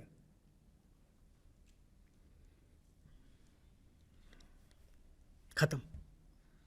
यही है जो बात इतनी सारी और इतनी मोटी मोटी किताबें साफ साफ नहीं कह पाई, उस बात को इन्होंने चंद शब्दों में निपटा दिया। जो मन से ना उतरे, माया कहिए सोए। समाप्त। ये जीनियस का काम होता है, जटिल को सरल बना देना। और जटिलताएं फैलाते रहने का काम तो कोई भी कर सकता है, कोई भी कर सकता है ना। पता नहीं किसका वक्तव्य, शायद आइंस्टीन का था, कि आप अगर किसी कॉन्सेप्ट, किसी सिद्धांत को एक छोटे बच्चे को नहीं समझा सकते, तो आप स्वयं भी उसे नहीं समझते। आप समझ गए हो, इसकी पहचान यही होती है कि आप फिर उसे किसी साधारण बुद्धि के व्यक्ति को भी समझा सकते हो। तो माया पे बहुत बातें कही गई हैं, इतने भाष्य हैं जहाँ पे न जाने कितने आचार्यों ने माया की बात करी है, सब बहुत हुआ है। उस आधी साखी में सब निपट गया, पूरी साखी भी नहीं, आधी साखी। जो मन से ना उतरे, माया कहिए सोए। समाप्त। वैसे ही है, हाथ सुमरनी पेट कतरनी पढ़त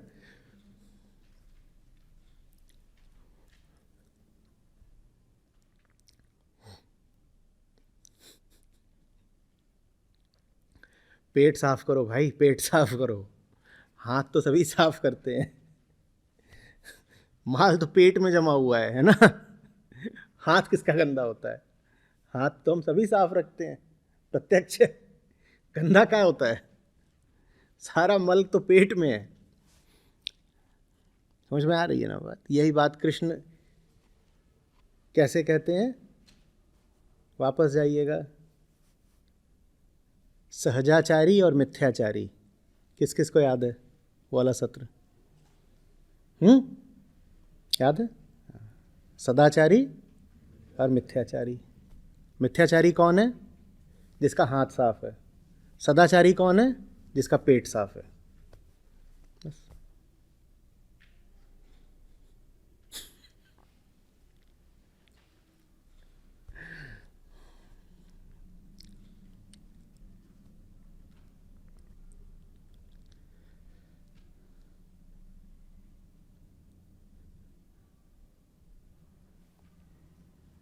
पेट की गंदगी यही भाव है क्या?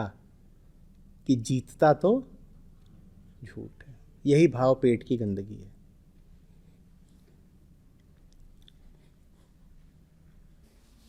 फिल्म है प्रहार, तो उसमें यही बाहर और भीतर वाली बात है। तो जो चरित्र है उसमें मेजर का, नाना पाटेकर द्वारा अभिनीत है, तो उसका काम है कमांडो ट्रेनिंग। तो कमांडो ट्रेनिंग करते हैं, उन्हीं में से एक कमांडो होता है, वो एक्शन में घायल हो जाता है। जब वो घायल हो जाता है तो वो घर भेज दिया जाता है। तो वो घर आता है तो उसमें जो मूल्य हैं वो तो वही स्थापित हो गए हैं जो उसको ट्रेनर ने दिए थे। ट्रेनर कौन है? वही मेजर नाना। मूल्य यही दिया है कि जो सही है वो चलेगा, जो कायदा है उसका पालन होगा, बेकार की दंड फंद, झूठ मूठ, बहानेबाजी, दुनियादारी, इससे कोई लेना देना नहीं। तो वो वापस लौट के आता है, उसका शहर है, वहाँ पर गुंडागर्दी हो रही है और वो पाँव से अपंग हो गया है। तो पाँव से अपंग होने के बावजूद वो उनको चुनौती देता है, वो लोग उसको मार डालते हैं। वो उसको मार डालते हैं। मेजर कुछ दिनों बाद मिलने आता है, शादी की बधाई देने। वापस आके उसकी शादी भी होती है, तो शादी की बधाई देने आता है, पता चलता है उसकी तो मौत हो गई। तो वहाँ रुक जाता है मेजर, रुक जाता है। जिन गुंडों ने उसको मारा होता है वो दोबारा आते हैं, मेजर के हाथों उनमें से एक की मौत हो जाती है। तो मुकदमा चलता है, तो बोलता है हमने जितनी लड़ाइयाँ लड़ी हैं वो बाहर की दिशा में लड़ी हैं। बात समझिए, वहाँ जो बात हो रही थी वो तो देश और राजनीति के संदर्भ में हो रही थी, पर उसी बात को आप अध्यात्म में भी समझ सकते हैं। तो जो अदालत में वक्तव्य है वो ये कि हमने आज तक जितनी लड़ाइयाँ लड़ी हैं बाहर की ओर लड़ी हैं, सीमा के पार वाले दुश्मनों से लड़ी हैं। सीमा के पार वाला दुश्मन माने जो बाहर दिखाई दे रहा है दुश्मन, इसको सीमा मानो, ये सीमा है। इसके पार वाला दुश्मन कह रहा, लेकिन जो भीतर वाला दुश्मन है उससे तो हम लड़ाई लड़ते ही नहीं। और जो भीतर वाला दुश्मन है यही तो असली है, क्योंकि बाहर वाली लड़ाइयाँ तो हमने कुल 3 लड़ी हैं आज़ादी के बाद से, बड़ी लड़ाइयाँ।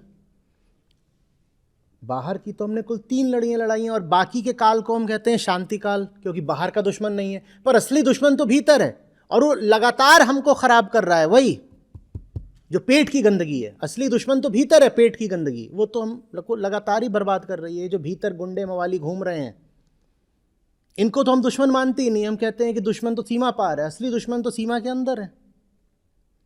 तो ये वक्तव्य अदालत में रहता है, अदालत उस वक्तव्य को मानती नहीं है। वो कहती है इनका दिमाग खराब हो गया, इनको सुधार गृह में भेज दो। तो वो कैद कर लेते हैं सुधार गृह में।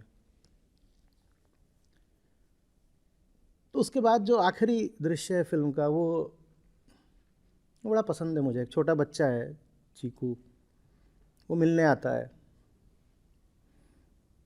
तो मुश्किल से 1 मिनट का 2 मिनट का सीन होगा।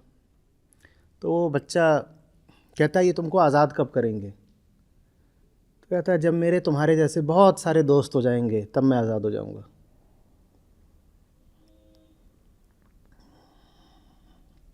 मेरे जब तुम्हारे बहुत सारे दोस्त हो जाएंगे तब मैं आज़ाद हो जाऊंगा। तो यही बात समझाने के लिए कि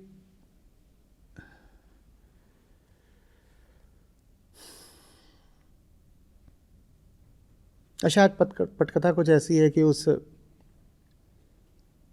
बच्चे के बाप को भी कुछ इसी इंटरनल डिसऑर्डर नहीं मारा होता है। इंटरनल मतलब ये जो समाज की नालायकी है जिसमें बेईमान ही राज कर रहे हैं।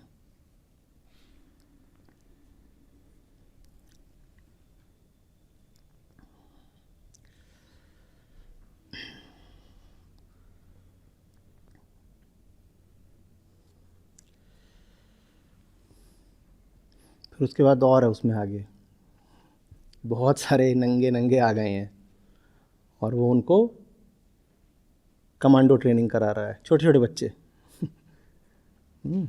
जोकर्स। हम यहाँ पिकनिक के लिए नहीं, ट्रेनिंग के लिए आए हैं। एकदम आध्यात्मिक वक्तव्य है ये। जब एक बच्चा पैदा हो तो उसको पहला मंत्र यही दिया जाना चाहिए, क्या? जोकर, हम यहाँ पिकनिक के लिए नहीं, ट्रेनिंग के लिए आए हैं।